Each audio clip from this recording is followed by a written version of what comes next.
ਤਾਂ ਇਹ ਡੱਬੀ 10 ਸਾਲ ਜਵਾਨ ਕਿਸੇ ਨੂੰ ਵੀ ਬਣਾ ਸਕਦੀ, ਤੁਸੀਂ ਇਹ ਗੱਲ ਕਹਿ ਰਹੇ ਹੋ। ਬਿਲਕੁਲ ਜੀ ਬਿਲकुल। 45 ਵਾਲਾ ਬੰਦਾ 55 ਦਾ ਲੱਗੇ, 55 ਵਾਲਾ 65 ਦਾ ਲੱਗੇ, ਇਹਦੇ ਵਿੱਚ 45 ਵਾਲਾ 35 ਦਾ ਲੱਗੂਗਾ। 100 ਬਿਮਾਰੀਆਂ ਕੀ ਇੱਕ ਦਵਾ, ਇਹ ਇੱਕ ਅੰਮ੍ਰਿਤ ਹੈ। ਇੰਨੀਆਂ ਜਗ੍ਹਾ ਦੇ ਵਿੱਚ ਇਹ ਕੰਮ ਆਉਂਦੀ ਹੈਗੀ ਆ ਵੀ ਤੁਸੀਂ ਇਹਦਾ ਵਰਣਨ ਹੀ ਨਹੀਂ ਕਰ ਸਕਦੇ। ਮੈਕਸੀਮਮ ਜੋ ਲੇਡੀਜ਼ ਦੇ ਦਿੱਕਤ ਆਉਂਦੀ ਨਾ, ਉਹਨਾਂ ਨੂੰ ਐਕਸਟਰਨਲ ਕਰੀਮਸ ਵਗੈਰਾ ਹੋਰ ਕੁਝ ਦਿੱਤੀਆਂ ਜਾਂਦੀਆਂ। ਬਾਹਰੋਂ ਤੁਸੀਂ ਲੱਖ ਚਾਹੇ ਦਵਾਈਆਂ ਲਗਾ ਲਓ, ਜਦ ਤੱਕ ਤੁਹਾਡੀ ਅੰਦਰੋਂ ਸਕਿਨ ਠੀਕ ਨਹੀਂ ਨਾ ਹੋਣੀ। ਇਹਨੇ ਅੰਦਰੋਂ ਲਾਲਟਨ ਨੂੰ ਜਿੱਦਾਂ ਅੰਦਰੋਂ ਸਾਫ਼ ਕਰੀਦਾ, ਉਸ ਤਰ੍ਹਾਂ ਇਹ ਅੰਦਰੋਂ ਸਕਿਨ ਨੂੰ ਟਾਈਟ ਕਰਦੀ ਹੈ। ਈਵਨ ਕਈਆਂ ਦੇ ਡਾਰਕ ਕਲਰ ਹੈਗਾ, ਜਿੱਦਾਂ ਕਾਲੇ ਰੰਗ ਤੋਂ ਪਰੇਸ਼ਾਨ ਹੈਗੇ ਵੀ ਮੇਰੀ ਡੇ ਬਾਏ ਡੇ ਸਕਿਨ ਕਾਲੀ ਹੁੰਦੀ ਜਾ ਰਹੀ ਹੈਗੀ ਆ, ਉਹ ਵੀ ਅਗਰ ਇਹਨੂੰ ਸ਼ੁਰੂ ਕਰ ਦੇਣ ਨਾ, ਅੰਦਰੋਂ ਬਿਲਕੁਲ ਸਕਿਨ, ਜਾਂ ਆਮ ਤੌਰ 'ਤੇ ਲੇਡੀਜ਼ ਨੂੰ ਛਾਈਆਂ ਦੀ ਸਮੱਸਿਆ ਹੋ ਜਾਂਦੀ ਹੈ, ਠੀਕ ਹੈ ਨਾ, ਉਹਦੇ ਵਿੱਚ ਬਹੁਤ ਅੱਛੇ ਰਿਜ਼ਲਟ ਹੈ। ਖਾਸ ਕਰ ਇਹਦੇ ਸਕਿਨ ਦੇ ਵਿੱਚ ਤਾਂ ਮਾਰਵਲਸ ਰਿਜ਼ਲਟ ਹੈਗੇ। ਤਾਂ ਤੁਸੀਂ ਐਂ ਨਹੀਂ ਲੱਗਦਾ ਵੀ ਬਿਊਟੀ ਪਾਰਲਰ ਵਾਲੇ ਦਾ ਕੰਮ ਖਤਮ ਕਰੋਗੇ? ਉਹਨਾਂ ਦੀ ਥੋੜੀ ਮਿਹਨਤ ਤਾਂ ਘਟਾ ਸਕਦੇ ਆ, ਖਤਮ ਨਹੀਂ ਕਰ ਸਕਦੇ। ਕਿੰਨੀਆਂ ਕੁ ਬਿਮਾਰੀਆਂ ਦਾ ਇਲਾਜ ਹੈ ਜਿਹੜਾ ਤੁਸੀਂ ਕਹਿ ਰਹੇ ਹੋ ਵੀ ਛੋਟਾ ਜਿਹਾ ਸ਼ੈਸ਼ੇ ਹੈ, ਇਹ ਕਿੰਨੀ ਕੁ ਬਿਮਾਰੀਆਂ ਦਾ ਇਲਾਜ? ਅਸੀਂ ਖਾਂਦੇ ਕਿਸੇ ਹੋਰ ਬਿਮਾਰੀ ਲਈ ਆ, ਸਾਡੀ ਠੀਕ ਕੋਈ ਹੋਰ ਬਿਮਾਰੀ ਹੋ ਰਹੀ ਹੁੰਦੀ ਹੈ। ਇਹ ਇਹਦਾ ਜਾਦੂਈ ਕਮਾਲ ਹੈਗਾ। ਐਕਟੀਵੇਟ ਹੈ ਪੂਰੇ, ਤਿਆਰ ਖੜੇ ਫੌਜੀ ਲੜਨ ਦੇ ਲਈ, ਬਿਮਾਰੀ ਲਈ। ਜਿਹੜਾ ਮਰਜ਼ੀ ਕੀਟਾਣੂ ਆ ਰਿਹਾ ਬਾਹਰੋਂ, ਉਹਦੇ ਨਾਲ ਲੜਾਈ ਕਰਦੇ ਆ। ਅਤੇ ਜਿਹੜੇ ਸਾਡੇ ਅੰਗ ਖਰਾਬ ਹੋ ਰਹੇ ਨੇ, ਉਹਨਾਂ ਦੀ ਰਿਪੇਅਰ ਕਰਨੀ ਹੈ ਨੇ। ਅੱਜ ਤੱਕ ਇੰਡੀਆ ਦੇ ਵਿੱਚ ਸਿਰਫ ਸਾਡੀ ਕੰਪਨੀ ਹੈਗੀ ਹੈ ਜਿਹੜੀ ਇਸ ਸਟੈਮ ਸੈੱਲ ਨੂੰ ਔਰਲੀ ਲੈ ਕੇ ਆਈ। ਨੌਜਵਾਨ ਜਿਹੜਾ ਕਈ ਵਾਰੀ ਕਾਲਜ ਜਾਂ ਸਕੂਲ ਜਾਂਦਾ ਹੁੰਦਾ, ਉਹ ਹੀ ਕਹਿਣ ਲੱਗ ਜਾਂਦਾ ਯਾਰ ਜੋੜਾਂ ਦੇ ਵਿੱਚ ਦਰਦ ਹੋ ਰਿਹਾ ਮੇਰੇ ਤਾਂ। ਇਹੋ ਜਿਹੀਆਂ ਚੀਜ਼ਾਂ ਬਹੁਤ ਜ਼ਿਆਦਾ ਵੱਧ ਗਈਆਂ। ਇਹ ਲਦਾਖ ਦੇ ਵਿੱਚ ਇੱਕ ਫਰੂਟ ਹੁੰਦਾ ਜੀ, ਠੀਕ ਹੈ ਨਾ, ਇਹਦੇ ਵਿੱਚ ਓਮੇਗਾ 3, ਓਮੇਗਾ 6, ਓਮੇਗਾ 7 ਔਰ ਓਮੇਗਾ 9, ਇਹ ਹਾਰਟ ਤੇ, ਲਿਵਰ ਤੇ, ਅਰਥਰਾਈਟਿਸ ਤੇ, ਕਾਫੀ ਡਿਜ਼ੀਜ਼ ਦੇ ਵਿੱਚ ਨਾਲ ਇਹ ਕੰਮ ਕਰਦਾ ਹੈਗਾ। ਜਿਹੜੀਆਂ ਬਿਮਾਰੀਆਂ ਤੁਸੀਂ ਹੁਣ ਤੱਕ ਸੁਣੀਆਂ ਹੋਣਗੀਆਂ, ਉਹਨਾਂ ਸਾਰਿਆਂ ਦਾ ਹੀ ਇੱਕ ਡੱਬੀ ਨਾਲ ਇਲਾਜ ਹੋ ਰਿਹਾ। ਇਹਨੇ ਜਦੋਂ ਤੁਹਾਡੇ ਬਲੱਡ ਦੇ ਵਿੱਚ ਐਂਟਰ ਕਰਨਾ ਹੈਗਾ, ਇਹਨੇ ਉਸ ਸੈਲਸ ਨੂੰ ਐਕਟੀਵੇਟ ਕਰਨਾ ਹੈ ਜਿਹਦੇ ਕਰਕੇ ਬਿਮਾਰੀ ਹੋਈ ਹੈ। ਤੁਸੀਂ ਕਿਹਾ ਵੀ ਕੈਂਸਰ ਵਰਗੀ ਬਿਮਾਰੀ ਦੇ ਵਿੱਚ ਵੀ ਲਾਹੇਵੰਦ ਹੈ, ਕਿ ਹਰ ਪ੍ਰਕਾਰ ਦਾ ਕੈਂਸਰ ਇਸ ਨਾਲ ਠੀਕ? ਕੈਂਸਰ ਡਿਟੈਕਟ ਹੋਣ ਤੋਂ ਪਹਿਲਾਂ ਸਰੀਰ ਦੇ ਵਿੱਚ ਕੋਈ ਗੱਠ, ਗੰਢ, ਰਸੌਲੀ, ਕੋਈ ਗਿਲਟੀ, ਉਹਦਾ ਜਾਂਚ ਕਰਵਾ ਲੈਣੀ ਚਾਹੀਦੀ ਹੈ। ਅਗਰ ਉਹਨੂੰ ਕੈਂਸਰ ਡਾਇਗਨੋਜ਼ ਹੁੰਦਾ ਹੈਗਾ, ਸਾਡੇ ਕੋਲ ਆਵੇ, ਅਸੀਂ ਉਹਨੂੰ ਬਿਲਕੁਲ ਠੀਕ ਕਰ ਦਾਂਗੇ। ਲੋਕਾਂ ਨੂੰ ਜ਼ਰੂਰ ਇਹ ਸਮਝਾਓ ਵੀ ਡਿਪਰੈਸ਼ਨ ਦਾ ਸਟੈਮ ਸੈੱਲ ਨਾਲ ਕੀ ਲੈਣਾ ਦੇਣਾ, ਕਿਵੇਂ ਡਿਪਰੈਸ਼ਨ ਵਰਗੀ ਬਿਮਾਰੀ ਇਸ ਨਾਲ ਠੀਕ ਹੋ ਸਕਦੀ? ਨੀਂਦ ਲੈਣ ਦੇ ਲਈ ਕੋਈ ਨਸ਼ੇ ਦਾ ਸਹਾਰਾ ਲੈਂਦੇ ਆ, ਕੋਈ ਟੈਬਲੇਟਸ ਦਾ ਸਹਾਰਾ ਲੈ ਰਿਹਾ ਹੈਗਾ, ਕੋਈ ਅਲੱਗ-ਅਲੱਗ ਤਰ੍ਹਾਂ ਦੇ ਨਾਲ। ਇਹ ਬਹੁਤ ਅੱਛਾ ਸਾਧਨ ਹੈ, ਇਹਦੇ ਨਾਲ ਤੁਹਾਨੂੰ ਇੱਕ ਸਾਊਂਡ ਸਲੀਪ ਆਏਗੀ। ਅਗਰ ਤੁਹਾਨੂੰ ਨੀਂਦ ਅੱਛੀ ਆ ਗਈ, 5-6 ਵਜੇ ਤੁਹਾਡੀ ਜਾਗ ਖੁੱਲ੍ਹਦੀ ਹੈ, ਤੁਸੀਂ ਸਵੇਰੇ ਆਪਣੇ ਨੂੰ ਬਹੁਤ ਜ਼ਿਆਦਾ ਐਕਟਿਵ ਅਤੇ ਅੱਛੇ ਐਨਰਜੈਟਿਕ ਮਹਿਸੂਸ ਕਰਦੇ ਹੋ। ਇੱਕ ਵੀਕ ਦੇ ਵਿੱਚ ਅਸੀਂ ਪੇਸ਼ੈਂਟਸ ਦੇ ਬਹੁਤ ਵਧੀਆ ਰਿਜ਼ਲਟ ਲਏ, ਜਿਨ੍ਹਾਂ ਨੂੰ ਟੈਬਲੇਟ ਖਾ ਕੇ ਵੀ ਨੀਂਦ ਨਹੀਂ ਸੀ ਆਉਂਦੀ। ਸਤਿ ਸ਼੍ਰੀ ਅਕਾਲ, ਡੇਲੀ ਪੋਸਟ ਪੰਜਾਬੀ ਦੇਖ ਰਹੇ ਹੋ ਤੁਸੀਂ ਤੇ ਮੈਂ ਹਾਂ ਕੁਵਰਜੋਤ ਸਿੰਘ। ਜੇ ਅਜੋਕੇ ਸਮੇਂ ਦੀ ਗੱਲ ਕਰਦੇ ਹਾਂ ਤਾਂ ਬਿਮਾਰੀਆਂ ਲਗਾਤਾਰ ਹੀ ਵੱਧਦੀਆਂ ਜਾ ਰਹੀਆਂ ਨੇ, ਤਾਂ ਘਰ ਘਰ ਹੁਣ ਬਿਮਾਰੀਆਂ ਪਹੁੰਚ ਚੁੱਕੀਆਂ ਹੈ, ਕਾਫੀ ਖਤਰਨਾਕ ਬਿਮਾਰੀਆਂ, ਜਿਸ ਦੇ ਪਿੱਛੇ ਕਾਰਨ ਵੱਖ-ਵੱਖ ਵੀ ਨੇ। ਸਾਡਾ ਖਾਣ ਪਾਣ ਵੀ ਬਦਲ ਗਿਆ।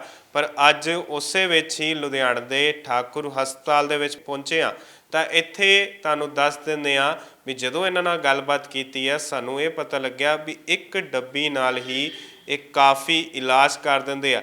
ਯਾਨੀ ਕਿ ਜਿਹੜੀਆਂ ਬਿਮਾਰੀਆਂ ਤੁਸੀਂ ਹੁਣ ਤੱਕ ਸੁਣੀਆਂ ਹੋਣਗੀਆਂ, ਉਹਨਾਂ ਸਾਰਿਆਂ ਦਾ ਹੀ ਇੱਕ ਡੱਬੀ ਨਾਲ ਇਲਾਜ ਹੋ ਰਿਹਾ। ਹੁਣ ਉਹ ਡੱਬੀ ਕੀ ਹੈ, ਉਸ ਦੇ ਬਾਰੇ ਹੁਣ ਜਿਵੇਂ ਇੱਥੇ ਡਾਕਟਰ ਸਾਡੇ ਨਾਲ ਰਾਜੇਸ਼ ਠਾਕੁਰ ਮੌਜੂਦ ਨੇ, ਉਹਨਾਂ ਨਾਲ ਗੱਲਬਾਤ ਕਰਦੇ ਹਾਂ।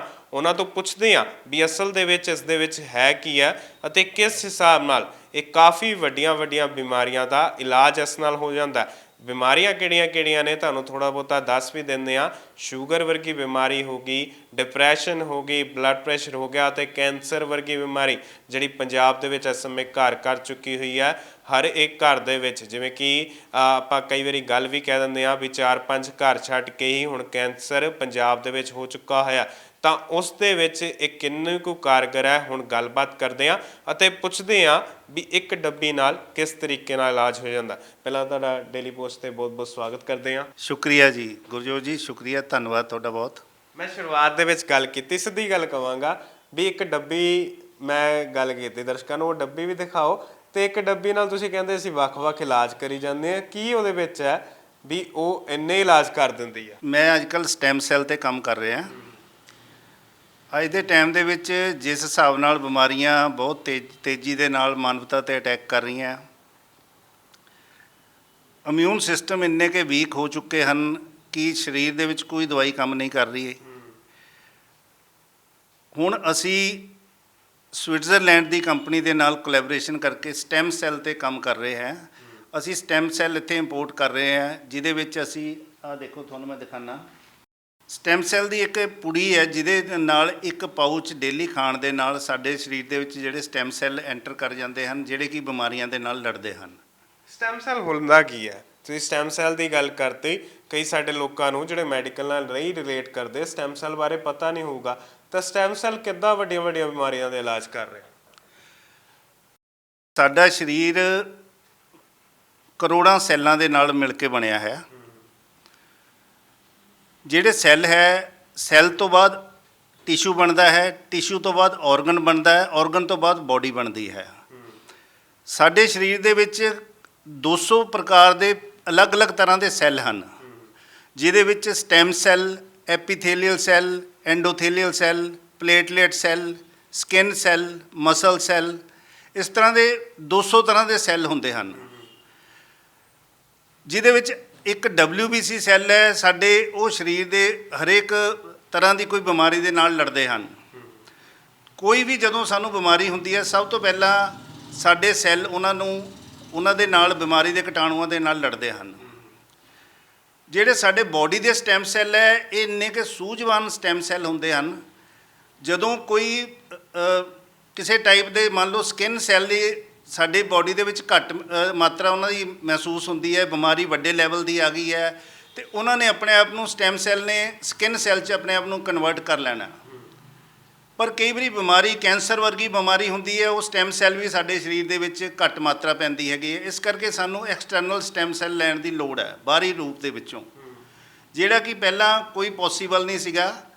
ਸਵਿਟਜ਼ਰਲੈਂਡ ਦੇ ਸਾਇੰਟਿਸਟ ਡਾਕਟਰ ਫਰੈਡ ਜੂਲੀ ਨੇ ਇਸ ਚੀਜ਼ ਦੀ ਇਨਵੈਂਸ਼ਨ ਕੀਤੀ ਹੈ, ਜਿਹਦੇ ਨਾਲ ਕਿ ਉਹਨਾਂ ਨੇ ਗ੍ਰੀਨ ਐਪਲ ਔਰ ਗ੍ਰੇਪਸ ਦੇ ਵਿੱਚੋਂ ਸਟੈਮ ਸੈੱਲ ਐਕਸਟ੍ਰੈਕਟ ਕੱਢੇ, ਜਿਹੜਾ ਕਿ ਵਿਚ are equivalent to human cells.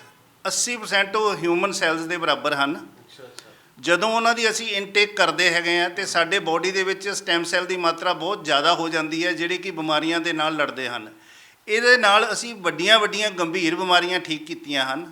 ਜਿਹੜੇ ਪੇਸ਼ੈਂਟਸ ਨੂੰ ਜਵਾਬ ਵੀ ਮਿਲ ਗਿਆ ਘਰੋਂ, ਉਹਨਾਂ ਨੂੰ ਵੀ ਦੁਬਾਰਾ ਅਸੀਂ ਇਸ ਚੀਜ਼ ਦੇ ਨਾਲ ਸਟੈਂਡ ਕੀਤਾ ਹੈ। ਤੁਸੀਂ ਕਿਹਾ ਸਟੈਮ ਸੈੱਲ ਜਿਹੜਾ ਹੈ ਨਾ ਬੋਡੀ ਦੇ ਵਿੱਚ, ਬਾਕੀ ਜਿਵੇਂ ਵਾਈਟ ਬਲੱਡ ਸੈੱਲਸ ਵੀ ਆਪਾਂ ਕਹਿ ਦਿੰਦੇ ਹਾਂ, ਰੈੱਡ ਬਲੱਡ ਸੈੱਲਸ ਹੁੰਦੇ ਨੇ, ਤਾਂ ਉਹਨਾਂ ਦੀ ਜਗ੍ਹਾ ਲੈ ਲੈਂਦਾ। ਅਤੇ ਤੁਸੀਂ ਕਿਹਾ ਵੀ ਕੈਂਸਰ ਵਰਗੀ ਬਿਮਾਰੀ ਦੇ ਵਿੱਚ ਵੀ ਲਾਹੇਵੰਦ ਹੈ। ਕਿ ਹਰ ਪ੍ਰਕਾਰ ਦਾ ਕੈਂਸਰ ਇਸ ਨਾਲ ਠੀਕ ਹੋ ਸਕਦਾ?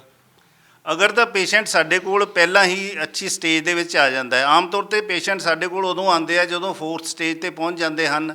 ਕੀਮੋਥੈਰੇਪੀ ਕਰਵਾ ਕੇ, ਰੇਡੀਓਥੈਰੇਪੀ, ਹੋਰ ਵੀ ਮਾਡਰਨ ਸਾਇੰਸਿਸ ਦੇ ਹਰੇਕ ਇਲਾਜ ਕਰਾਉਣ ਤੋਂ ਬਾਅਦ ਆਉਂਦਾ ਹੈ। ਅਗਰ ਸਾਡੇ ਕੋਲ ਤਾਂ ਵੀ ਪੇਸ਼ੈਂਟ ਨੂੰ ਖੈਰ ਬੈਨੀਫਿਟ ਮਿਲਦਾ ਹੈ। ਅਗਰ ਸਾਡੇ ਕੋਲ ਪੇਸ਼ੈਂਟ ਪ੍ਰੀ ਸਟੇਜ ਦੇ ਵਿੱਚ, ਅਰਲੀ ਸਟੇਜ ਦੇ ਵਿੱਚ ਸਾਡੇ ਕੋਲ ਆ ਜਾਂਦਾ ਹੈ, ਮੰਨ ਲਓ ਉਦੋਂ ਕੈਂਸਰ ਡਿਟੈਕਟ ਹੋਣ ਤੋਂ ਪਹਿਲਾਂ ਸਰੀਰ ਦੇ ਵਿੱਚ ਕੋਈ ਗੱਠ, ਗੰਢ, ਰਸੌਲੀ, ਕੋਈ ਗਿਲਟੀ, ਉਹਦਾ ਜਾਂਚ ਕਰਵਾ ਲੈਣੀ ਚਾਹੀਦੀ ਹੈ। ਅਗਰ ਉਹਨੂੰ ਕੈਂਸਰ ਡਾਇਗਨੋਜ਼ ਹੁੰਦਾ ਹੈਗਾ, ਸਾਡੇ ਕੋਲ ਆਵੇ, ਅਸੀਂ ਉਹਨੂੰ ਬਿਲਕੁਲ ਠੀਕ ਕਰ ਦਾਂਗੇ। ਅੱਛਾ ਜੀ, ਵੱਡੀ ਗੱਲ ਤੁਸੀਂ ਔਨ ਦੀ ਰਿਕਾਰਡ ਕਹਿ ਰਹੇ ਹੋ। ਸਰ ਪੇਸ਼ੈਂਟ ਸਾਡੇ ਕੋਲ ਆਂਦਾ ਥੋੜ੍ਹੀ ਲੇਟ ਸਟੇਜ 'ਤੇ ਹੈ, ਉਹਦੇ ਬਾਵਜੂਦ ਵੀ ਪੇਸ਼ੈਂਟ ਨੂੰ ਰਿਲੀਫ ਮਿਲਦਾ ਹੈ, ਬਹੁਤ ਜ਼ਿਆਦਾ ਰਿਲੀਫ ਮਿਲਦਾ ਹੈ। ਠੀਕ ਹੈ ਨਾ। ਮੈਂ ਨਾ ਇੱਕ ਹੋਰ ਗੱਲ ਪੁੱਛਣੀ ਚਾਹਾਂਗਾ। ਕਈ ਵਾਰ ਨਾ ਅਸੀਂ ਇਹਨਾਂ ਬਿਮਾਰੀਆਂ ਵੱਲ ਧਿਆਨ ਵੀ ਨਹੀਂ ਦਿੰਦੇ, ਪਰ ਹਰ ਘਰ 'ਚ ਹੋ ਗਈਆਂ। ਜੇ ਸ਼ੂਗਰ ਦੀ ਗੱਲ ਕਰਦੇ ਹਾਂ, ਜਿਹਨੂੰ ਆਪਾਂ ਡਾਇਬਟੀਜ਼ ਵੀ ਕਹਿ ਦਿੰਦੇ ਹਾਂ, ਡਾਇਬਟੀਜ਼ ਹਰ ਘਰ ਦੇ ਵਿੱਚ ਹੋਊਗੀ। ਤਾਂ ਕੀ ਇਹ ਡਾਇਬਟੀਜ਼ ਦੇ ਵਿੱਚ ਵੀ ਜਿਹੜੇ ਤੁਸੀਂ ਕਹਿ ਰਹੇ ਹੋ ਵੀ ਸਟੈਮ ਸੈੱਲ ਜਿਹੜੇ ਨੇ ਉਹ ਫਾਇਦੇਮੰਦ ਹੋਣਗੇ? ਕਿਉਂਕਿ ਇਹ ਹੁਣ ਹਰ ਘਰ 'ਚ ਪਹੁੰਚ ਗਈ ਹੈ, ਬੜਿਆਂ ਨੂੰ ਪ੍ਰੋਬਲਮ ਹੋ ਗਈ ਹੈ। ਤੁਹਾਡੇ ਆਸ-ਪਾਸ ਹੀ ਅਸੀਂ ਜੇ ਗੱਲ ਕਰਦੇ ਹਾਂ, ਕਈਆਂ ਨੂੰ ਸ਼ੂਗਰ, ਮਤਲਬ ਨੌਜਵਾਨਾਂ ਨੂੰ ਤੱਕ ਸ਼ੂਗਰ ਹੋਈ ਪਈ ਆ, ਉਹਨਾਂ ਨੂੰ ਵੀ ਜਿਹੜੇ ਆ ਟੀਕੇ ਲਾਣੇ ਪੈਂਦੇ, ਇਨਸੂਲਿਨ ਦੇ ਤੱਕ ਟੀਕੇ ਲਾਣੇ ਪੈਂਦੇ। ਜੀ ਬਿਲਕੁਲ ਠੀਕ ਜੀ। ਦੇਖੋ, ਜਿਹੜੀ ਡਾਇਬਟੀਜ਼ ਦੀ ਬਿਮਾਰੀ ਹੈਗੀ ਹੈ, ਅਸੀਂ ਉਸ ਚੀਜ਼ ਨੂੰ ਬਿਮਾਰੀ ਨਹੀਂ ਮੰਨਦੇ। ਤੁਸੀਂ ਬਿਮਾਰੀ ਮੰਨਦੇ ਹੀ ਨਹੀਂ? ਕਿਉਂਕਿ ਡਾਇਬਟੀਜ਼ ਇੱਕ ਇੰਬੈਲੈਂਸ ਹੋਈ ਹੈ। ਅੱਛਾ। ਜਦੋਂ ਅਸੀਂ ਉਹਨੂੰ ਦਵਾਈ ਖਾਂਦੇ ਹਾਂ ਤਾਂ ਉਹ ਬੈਲੈਂਸ ਹੋ ਜਾਂਦੀ ਹੈਗੀ ਹੈ। ਬਟ ਜੋ ਮਾਡਰਨ ਸਾਇੰਸ ਦੀਆਂ ਦਵਾਈਆਂ, ਉਹਦਾ ਸਿਰਫ ਇੱਕ ਦਿਨ ਦਾ ਇਲਾਜ ਹੈ। ਉਹ ਸਾਡੇ ਬਲੱਡ ਦੇ ਵਿੱਚ ਜਿਹੜੀ ਸ਼ੂਗਰ ਹੈ ਉਹਨੂੰ ਠੀਕ ਕਰਦੀ ਹੈਗੀ ਹੈ, ਪੈਂਕਰੀਆਸ ਨੂੰ ਵਰਕਿੰਗ 'ਤੇ ਨਹੀਂ ਲਿਆਂਦੀ ਹੈਗੀ। ਇਸ ਕਰਕੇ ਦਵਾਈਆਂ ਖਾਣ ਦੇ ਬਾਵਜੂਦ ਵੀ ਸਾਨੂੰ ਹੋਰ ਬਿਮਾਰੀਆਂ ਜਿਸ ਤਰ੍ਹਾਂ ਕਿ ਕਿਡਨੀ ਫੇਲੀਅਰ ਹੋ ਗਿਆ, ਆਈਸਾਈਟ ਵੀਕ ਹੋ ਜਾਂਦੀ ਹੈਗੀ ਹੈ, ਸਕਿਨ ਦੀ ਪ੍ਰੋਬਲਮ ਹੋ ਜਾਂਦੀ ਹੈ, ਡਾਇਬਟਿਕ ਫੁੱਟ ਹੋ ਜਾਂਦਾ ਹੈਗਾ, ਤੇ ਹੋਰ ਸੋ ਮੈਨੀ ਡਿਜ਼ੀਜ਼ ਹੈ ਜਿਹੜੀਆਂ ਸਾਨੂੰ ਡਾਇਬਟੀਜ਼ ਦੇ ਨਾਲ ਡੇ ਬਾਏ ਡੇ ਸਾਡਾ ਸਰੀਰ ਵੀਕ ਹੋਣਾ ਸ਼ੁਰੂ ਹੋ ਜਾਂਦਾ ਹੈ। ਉਸ ਤੋਂ ਬਾਅਦ ਸਾਨੂੰ ਹੋਰ ਬਿਮਾਰੀਆਂ ਲੱਗਣੀਆਂ ਸ਼ੁਰੂ ਹੋ ਜਾਂਦੀਆਂ ਹਨ। ਤੇ ਜਦੋਂ ਅਸੀਂ ਸਟੈਮ ਸੈੱਲ ਇਨਟੇਕ ਕਰਨਾ ਸ਼ੁਰੂ ਕਰ ਦਿੰਦੇ ਹਾਂ, ਖਾਣਾ ਸ਼ੁਰੂ ਕਰ ਦਿੰਦੇ ਹੈਗੇ ਆ, ਉਹ ਸਾਡੇ ਪੈਂਕ੍ਰੀਆਟਿਕ ਸੈੱਲ ਦੇ ਵਿੱਚ ਕਨਵਰਟ ਹੋ ਕੇ ਪੈਂਕ੍ਰੀਆਸ ਨੂੰ ਵਰਕਿੰਗ ਤੇ ਲਾਣਾ ਸ਼ੁਰੂ ਕਰ ਦਿੰਦਾ, ਸਲੋਲੀ ਇਨਸੂਲਿਨ ਪ੍ਰੋਡਿਊਸ ਹੋਣਾ ਸ਼ੁਰੂ ਹੋ ਜਾਂਦਾ ਹੈਗਾ। ਉਸ ਤੋਂ ਬਾਅਦ ਅਗਰ ਅਸੀਂ ਕਿਸੇ ਪੇਸ਼ੈਂਟ ਦੀ ਕੋਈ ਦਵਾਈ ਬੰਦ ਨਹੀਂ ਕਰਦੇ, ਜੋ ਪੇਸ਼ੈਂਟ ਦਵਾਈ ਖਾ ਰਿਹਾ ਦਵਾਈ ਖਾਂਦਾ ਰਹੇ, ਇਹਦੇ ਨਾਲ ਐਡ ਆਨ ਕਰਨ ਦੇ ਨਾਲ ਹੀ ਉਹਦੀਆਂ ਜੋ ਹੈ ਪੈਂਕ੍ਰੀਆਸ ਵਰਕਿੰਗ ਤੇ ਆ ਜਾਏਗੀ, ਸਲੋਲੀ ਉਹਦੇ ਡਾਕਟਰ ਹੀ ਆਪਣੇ ਆਪ ਉਹਦੀ ਦਵਾਈ ਬੰਦ ਕਰਨਗੇ। ਥਰਡਲੀ, ਜਿਹੜਾ ਡਾਇਬਟੀਜ਼ ਦੀ ਵਜ੍ਹਾ ਦੇ ਨਾਲ ਸਰੀਰ ਦੇ ਵਿੱਚ ਨੁਕਸਾਨ ਹੋ ਰਿਹਾ ਹੈ, ਉਸ ਚੀਜ਼ ਨੂੰ ਇਹ ਬਹੁਤ ਵਧੀਆ ਰੋਕਥਾਮ ਕਰਦੀ ਹੈ। ਅਗਰ ਇਹ ਖਾਂਦੇ ਰਹੋਗੇ ਤਾਂ ਡਾਇਬਟੀਜ਼ ਦੇ ਕਾਰਨ ਜਿਹੜੀਆਂ ਹੋਰ ਬਿਮਾਰੀਆਂ, weight loss ਹੋ ਗਿਆ ਜਾਂ ਹੋਰ ਕਈ ਬਿਮਾਰੀਆਂ ਲੱਗਦੀਆਂ ਹੈਗੀਆਂ, ਉਸ ਚੀਜ਼ ਤੋਂ ਇਹ ਬਹੁਤ ਵਧੀਆ ਆਰਾਮ ਦਿੰਦੀ ਹੈਗੀ। ਦਵਾਈ ਹਜੇ ਤੱਕ ਕਿਸੇ ਦੀ ਬੰਦ ਹੋਈ ਵੀ ਹੈ ਕਿ ਨਹੀਂ, ਕਿ ਐਵੇਂ ਕਹਿ ਰਹੇ ਹੋ? ਕਈ ਪੇਸ਼ੈਂਟਸ ਦੀ ਤੁਹਾਡੇ ਦਵਾਈਆਂ ਬੰਦ ਹੋ ਗਈਆਂ, ਉਹ ਹੁਣ ਸਿਰਫ ਇਹੀ ਖਾ ਰਹੇ ਨੇ, ਦਵਾਈ ਟੋਟਲੀ ਬੰਦ ਹੈ। ਈਵਨ ਇਨਸੂਲਿਨ ਤੱਕ ਦੀ ਡੋਜ਼ ਰਿਡਿਊਸ ਹੋ ਗਈ ਹੈ। ਜਿਨ੍ਹਾਂ ਨੂੰ 2 ਵਾਰੀ ਲੱਗਦਾ ਸੀਗਾ, 34 ਯੂਨਿਟ ਲੱਗਦਾ ਸੀਗਾ, ਅੱਜ 4 ਯੂਨਿਟ 3 ਯੂਨਿਟ ਉਹ ਵੀ ਕਦੇ ਲਾਉਂਦੇ ਹੈਗੇ ਆ। ਬਟ ਉਹਨਾਂ ਦਾ ਹੁਣ ਪੈਂਕ੍ਰੀਆਸ ਦੁਬਾਰਾ ਵਰਕਿੰਗ ਕਰਨਾ ਸ਼ੁਰੂ ਕਰ ਦਿੱਤਾ ਉਹਨਾਂ ਨੇ। ਅੱਛਾ, ਤੇ ਇੱਕ ਬਿਮਾਰੀ ਤਾਂ ਸਾਨੂੰ ਪਤਾ ਹੀ ਨਹੀਂ ਲੱਗਦੀ, ਹੋ ਜਾਂਦੀ ਹੈ, ਲੋਕੀ ਐਂ ਹੀ ਫਿਰਦੇ ਰਹਿੰਦੇ ਆ। ਲੋਕੀ ਕਹਿੰਦੇ ਸ਼ਾਇਦ ਮੈਨੂੰ ਕਿਸੇ ਗੱਲ ਦੀ ਟੈਨਸ਼ਨ ਹੈ, ਪਰ ਹੁੰਦੀ ਡਿਪਰੈਸ਼ਨ ਹੈ। ਟੈਨਸ਼ਨ ਸਮਝਦਾ ਰਹਿੰਦਾ ਸ਼ਾਇਦ ਮੈਨੂੰ ਕੰਮ ਦੀ ਟੈਨਸ਼ਨ ਹੈ, ਸ਼ਾਇਦ ਮੈਨੂੰ ਕਿਸੇ ਪ੍ਰਕਾਰ ਨਾਲ ਮੇਰੇ ਜਿਵੇਂ ਰਿਲੇਸ਼ਨ ਨਹੀਂ ਸਹੀ ਚੱਲ ਰਹੇ ਤਾਂ ਉਸ ਦੀ ਟੈਨਸ਼ਨ ਹੈ। ਲੋਕਾਂ ਨੂੰ ਇਹ ਬੜਾ ਹੁੰਦਾ, ਪਰ ਉਹ ਅਸਲ ਦੇ ਵਿੱਚ ਡਿਪਰੈਸ਼ਨ ਜਿਹੜੀ ਹੈ ਦਿਮਾਗ ਦੇ ਵਿੱਚ ਆ ਜਾਂਦੀ ਹੈ। ਤਾਂ ਡਿਪਰੈਸ਼ਨ ਕਰਕੇ ਬੰਦਾ ਆਪਣਾ ਕੰਮ ਵੀ ਨਹੀਂ ਕਰ ਪਾਉਂਦਾ। ਤਾਂ ਤੁਸੀਂ ਜਿਵੇਂ ਮੈਂ ਤੁਹਾਡਾ ਪੇਪਰ ਵੀ ਪੜ੍ਹ ਰਿਹਾ ਸੀ ਤਾਂ ਪਤਾ ਲੱਗਿਆ ਵੀ ਡਿਪਰੈਸ਼ਨ ਦਾ ਵੀ ਇਸ ਦੇ ਵਿੱਚ ਇਲਾਜ ਹੈਗਾ। ਉਹ ਕਿਸ ਪ੍ਰਕਾਰ ਨਾਲ ਹੁੰਦਾ? ਲੋਕਾਂ ਨੂੰ ਜ਼ਰੂਰ ਇਹ ਸਮਝਾਓ ਵੀ ਡਿਪਰੈਸ਼ਨ ਦਾ ਸਟੈਮ ਸੈੱਲ ਨਾਲ ਕੀ ਲੈਣਾ ਦੇਣਾ, ਕਿਵੇਂ ਡਿਪਰੈਸ਼ਨ ਵਰਗੀ ਬਿਮਾਰੀ ਇਸ ਨਾਲ ਠੀਕ ਹੋ ਸਕਦੀ ਹੈ? ਦੇਖੋ, ਜਿਹੜੀ ਡਿਪਰੈਸ਼ਨ ਦੀ ਬਿਮਾਰੀ ਹੈ ਰਿਲੇਟਡ ਟੂ ਬ੍ਰੇਨ ਸੈੱਲ ਦੇ ਨਾਲ ਹੈਗੀ, ਦਿਮਾਗ ਦੇ ਨਾਲ। ਜਦੋਂ ਸਾਡੀ ਸੋਚ ਬਹੁਤ ਜ਼ਿਆਦਾ ਵੱਧ ਜਾਂਦੀ ਹੈ, ਜਿਹੜਾ ਕੰਮ ਨਹੀਂ ਹੋਣਾ ਅਸੀਂ ਉਹਦੇ ਬਾਰੇ ਸੋਚੀ ਜਾ ਰਹੇ ਹਾਂ, ਜੇ ਕੱਲ੍ਹ ਨੂੰ ਇਹ ਹੋ ਗਿਆ ਤਾਂ ਉਹ ਹੋ ਜਾਏਗਾ, ਜੇ ਉਹ ਹੋ ਗਿਆ ਤਾਂ ਇਹ ਹੋ ਜਾਏਗਾ, ਉਹਦੇ ਨਾਲ ਅਸੀਂ ਡਿਪਰੈਸ਼ਨ ਦੇ ਵਿੱਚ ਪੇਸ਼ੈਂਟ ਚਲੇ ਜਾਂਦਾ ਹੈਗਾ। ਉਦੋਂ ਤੁਹਾਡੇ ਬ੍ਰੇਨ ਸੈੱਲ ਡੀਐਕਟੀਵੇਟ ਹੋਣਾ ਸ਼ੁਰੂ ਹੋ ਜਾਂਦੇ, ਦਿਮਾਗ ਤੁਹਾਡਾ ਮਤਲਬ ਕਿ ਨੈਗੇਟਿਵ ਚੀਜ਼ਾਂ ਸੋਚਣ ਲੱਗ ਪੈਂਦਾ। ਜਦੋਂ ਤੁਸੀਂ ਸਟੈਮ ਸੈੱਲ ਇਨਟੇਕ ਕਰਦੇ ਹੈਗੇ ਹੋ, then it convert into brain cell. Brain cell 'ਚ ਕਨਵਰਟ ਹੋ ਕੇ ਬ੍ਰੇਨ ਦੇ ਸੈੱਲਸ ਨੂੰ ਐਕਟੀਵੇਟ ਕਰਦਾ, ਜਿਹਦੇ ਨਾਲ ਰਿਲੈਕਸ ਮਹਿਸੂਸ ਕਰਦਾ ਪੇਸ਼ੈਂਟ। ਨੀਂਦ ਉਸ ਨੂੰ ਬਿਲਕੁਲ ਠੀਕ ਆਉਣੀ ਸ਼ੁਰੂ ਹੋ ਜਾਂਦੀ ਹੈਗੀ ਹੈ, ਕੰਮਕਾਰ ਵੱਲ ਧਿਆਨ ਲੱਗਣਾ ਸ਼ੁਰੂ ਹੋ ਜਾਂਦਾ ਹੈਗਾ, ਅਤੇ ਸਲੋਲੀ ਉਹ ਡਿਪਰੈਸ਼ਨ ਤੋਂ ਬਾਹਰ ਆ ਜਾਂਦਾ ਹੈ। ਅੱਛਾ, ਮਤਲਬ ਕਿੰਨਾ ਕੁ ਸਮਾਂ ਲੱਗਦਾ? ਜ਼ਰੂਰ ਮੈਂ ਸਮਾਂ ਵੀ ਪੁੱਛੂੰਗਾ ਤੁਹਾਨੂੰ ਕਿ ਤੁਹਾਡੇ ਹਿਸਾਬ ਨਾਲ ਡਿਪਰੈਸ਼ਨ ਦੇ ਵਿੱਚ ਬਾਹਰ ਆਉਣ ਨੂੰ ਇਹਦੇ ਨਾਲ ਕਿੰਨਾ ਕੁ ਸਮਾਂ ਲੱਗੇਗਾ? ਦੇਖੋ, ਅਗਰ ਤਾਂ ਪੇਸ਼ੈਂਟ ਬਹੁਤ ਜ਼ਿਆਦਾ ਹਾਈ ਮੈਡੀਸਨ 'ਤੇ ਲੱਗਿਆ ਹੋਇਆ, ਬਹੁਤ ਸਟਰੋਂਗ ਮੈਡੀਸਨ 'ਤੇ ਲੱਗਿਆ ਹੋਇਆ, ਉਹਨੂੰ ਤਾਂ 4-6 ਮਹੀਨੇ ਲੱਗ ਸਕਦੇ ਆ। ਅਦਰਵਾਈਜ਼ ਫਸਟ ਵੀਕ ਦੇ ਵਿੱਚ ਹੀ ਪੇਸ਼ੈਂਟ ਨੂੰ ਰਿਲੈਕਸ ਬਹੁਤ ਹੀ ਵਧੀਆ ਇੱਕ ਗਹਿਰੀ ਅਤੇ ਮਿੱਠੀ ਨੀਂਦ ਆਉਣੀ ਸ਼ੁਰੂ ਹੋ ਜਾਂਦੀ ਹੈ। ਜਦੋਂ ਤੁਹਾਨੂੰ ਨੀਂਦ ਪੂਰੀ ਹੋਣੀ ਸ਼ੁਰੂ ਹੋ ਗਈ, ਤੁਸੀਂ ਇਸ ਬਿਮਾਰੀ ਦੇ ਵਿੱਚੋਂ ਬਾਹਰ ਸਲੋਲੀ ਆਉਣਾ ਸ਼ੁਰੂ ਹੋ ਜਾਂਦੇ ਹੋ। 1 ਵੀਕ ਦੇ ਵਿੱਚ ਹੀ ਇਹਦਾ ਬਹੁਤ ਅੱਛਾ ਰਿਜ਼ਲਟ ਆਉਂਦਾ ਹੈਗਾ। ਡਿਪਰੈਸ਼ਨ ਦੇ ਵਿੱਚ ਸੋਚ ਜਿਹੜੀ ਬੰਦੇ ਦੀ ਉਹ ਘਟਣੀ ਸ਼ੁਰੂ ਹੋ ਜਾਂਦੀ ਹੈ। ਉਹ ਦਿਮਾਗ ਦੇ ਵਿੱਚ ਉਹਦੇ ਆਉਂਦਾ ਦੁਨੀਆ ਜਾਏ ਭਾੜ ਮੇਂ। ਅੱਛਾ, ਹਾਂ। ਤਾਂ ਉਸ ਤੋਂ ਬਾਅਦ ਦੇਖੋ, ਜਦੋਂ ਤੁਹਾਨੂੰ ਨੀਂਦ ਅੱਛੀ ਆਉਣੀ ਸ਼ੁਰੂ ਹੋ ਗਈ, ਆਮ ਤੌਰ 'ਤੇ ਸਭ ਨਾਲੋਂ ਵੱਡਾ ਕਾਰਨ ਹੈ ਲੋਕਾਂ ਨੂੰ ਨੀਂਦ ਬਹੁਤ ਘੱਟ ਗਈ ਹੈਗੀ ਹੈ। ਨੀਂਦ ਲਿਆਉਣ ਦੇ ਲਈ ਕੋਈ ਨਸ਼ੇ ਦਾ ਸਹਾਰਾ ਲੈਂਦੇ ਆ, ਕੋਈ ਟੈਬਲੇਟਸ ਦਾ ਸਹਾਰਾ ਲੈ ਰਿਹਾ ਹੈਗਾ, ਕੋਈ ਅਲੱਗ-ਅਲੱਗ ਤਰ੍ਹਾਂ ਦੇ ਨਾਲ, ਉਹਦੇ ਬਾਵਜੂਦ ਵੀ 4-5 ਘੰਟੇ ਨੀਂਦ ਲੈਂਦੇ ਆ, ਜਿਹਦੇ ਕਰਕੇ ਡਿਪਰੈਸ਼ਨ ਦੀ ਮਾਤਰਾ, ਜੋ ਇੱਕ ਤੁਹਾਨੂੰ ਗਹਿਰੀ ਨੀਂਦ 6-7-8 ਘੰਟੇ ਦੀ ਨੀਂਦ ਆ ਗਈ ਹੈ ਤਾਂ ਤੁਸੀਂ ਬਹੁਤ ਵਧੀਆ ਅਗਲੇ ਦਿਨ ਰਿਲੈਕਸ ਮਹਿਸੂਸ ਕਰੋਗੇ। ਤੁਸੀਂ ਨੀਂਦ ਦੀ ਗੱਲ ਕੀਤੀ ਤਾਂ ਮੇਰਾ ਵੀ ਅੱਗੋਂ ਸਵਾਲ ਆਇਆ। ਆਮ ਦੇਖਦੇ ਨਾ ਨੌਜਵਾਨ ਅੱਜ ਕੱਲ੍ਹ ਸੋਣਾ ਘਟਾਤਾ, ਕੋਈ ਫੋਨ ਵੱਲ ਜ਼ਿਆਦਾ ਧਿਆਨ ਹੋ ਗਿਆ। ਜੀ, ਅਸੀਂ ਕੰਮ ਤੋਂ ਆਉਂਦੇ ਹਾਂ, ਕੰਮ ਤੋਂ ਜਾਂ ਕਈ ਵਾਰੀ ਬੰਦਾ ਕੋਈ ਕਹਿ ਸਕਦੇ ਹਨ ਵੀ ਨੌਜਵਾਨ ਜਿਹੜੇ ਸਟੱਡੀ ਵੀ ਕਰ ਰਹੇ ਹੁੰਦੇ ਆ, ਸਟੱਡੀ ਕਰਨ ਤੋਂ ਬਾਅਦ ਉਹਨਾਂ ਨੇ ਫੋਨ ਹੀ ਦੇਖੀ ਜਾਣਾ, ਰਾਤ ਪਤਾ ਨਹੀਂ ਲੱਗਣਾ, ਇੰਸਟਾਗ੍ਰਾਮ 'ਤੇ ਬਸ ਸਕਰੋਲ ਕਰੀ ਜਾਣਾ। ਅਤੇ ਕਿੰਨਾ ਕੁ ਨੁਕਸਾਨ ਹੋ ਸਕਦਾ ਉਸ ਦਾ, ਕਿਉਂਕਿ ਨੀਂਦਾਂ ਘੱਟ ਗਈਆਂ ਨੇ, ਫੋਨ ਹੀ ਚਲਾਈ ਜਾਣਾ ਇੰਨਾ ਟਾਈਮ, 4 ਘੰਟੇ ਨੀਂਦ, 3 ਘੰਟੇ ਦੀ ਨੀਂਦ, 5 ਘੰਟੇ ਦੀ ਨੀਂਦ, ਸਵੇਰੇ ਫੇਰ ਕੰਮ 'ਤੇ ਜਾਣਾ, ਇਹ ਕਿੱਥੇ ਤੱਕ ਜਾ ਸਕਦਾ ਸਭ ਕੁਛ? ਦੇਖੋ, ਜਿਹੜਾ ਫੋਨ ਚਲਾਉਣਾ ਜਾਂ ਆਪਣੀ ਨੀਂਦ ਪੂਰੀ ਨਹੀਂ ਕਰਨੀ ਹੈ, ਉਹਨੂੰ ਅਸੀਂ ਬਿਮਾਰੀ ਨਹੀਂ ਕਹਿ ਸਕਦੇ, ਉਹ ਤਾਂ ਇੱਕ ਆਦਤ ਖਰਾਬ ਕਹਿ ਸਕਦੇ ਹਾਂ।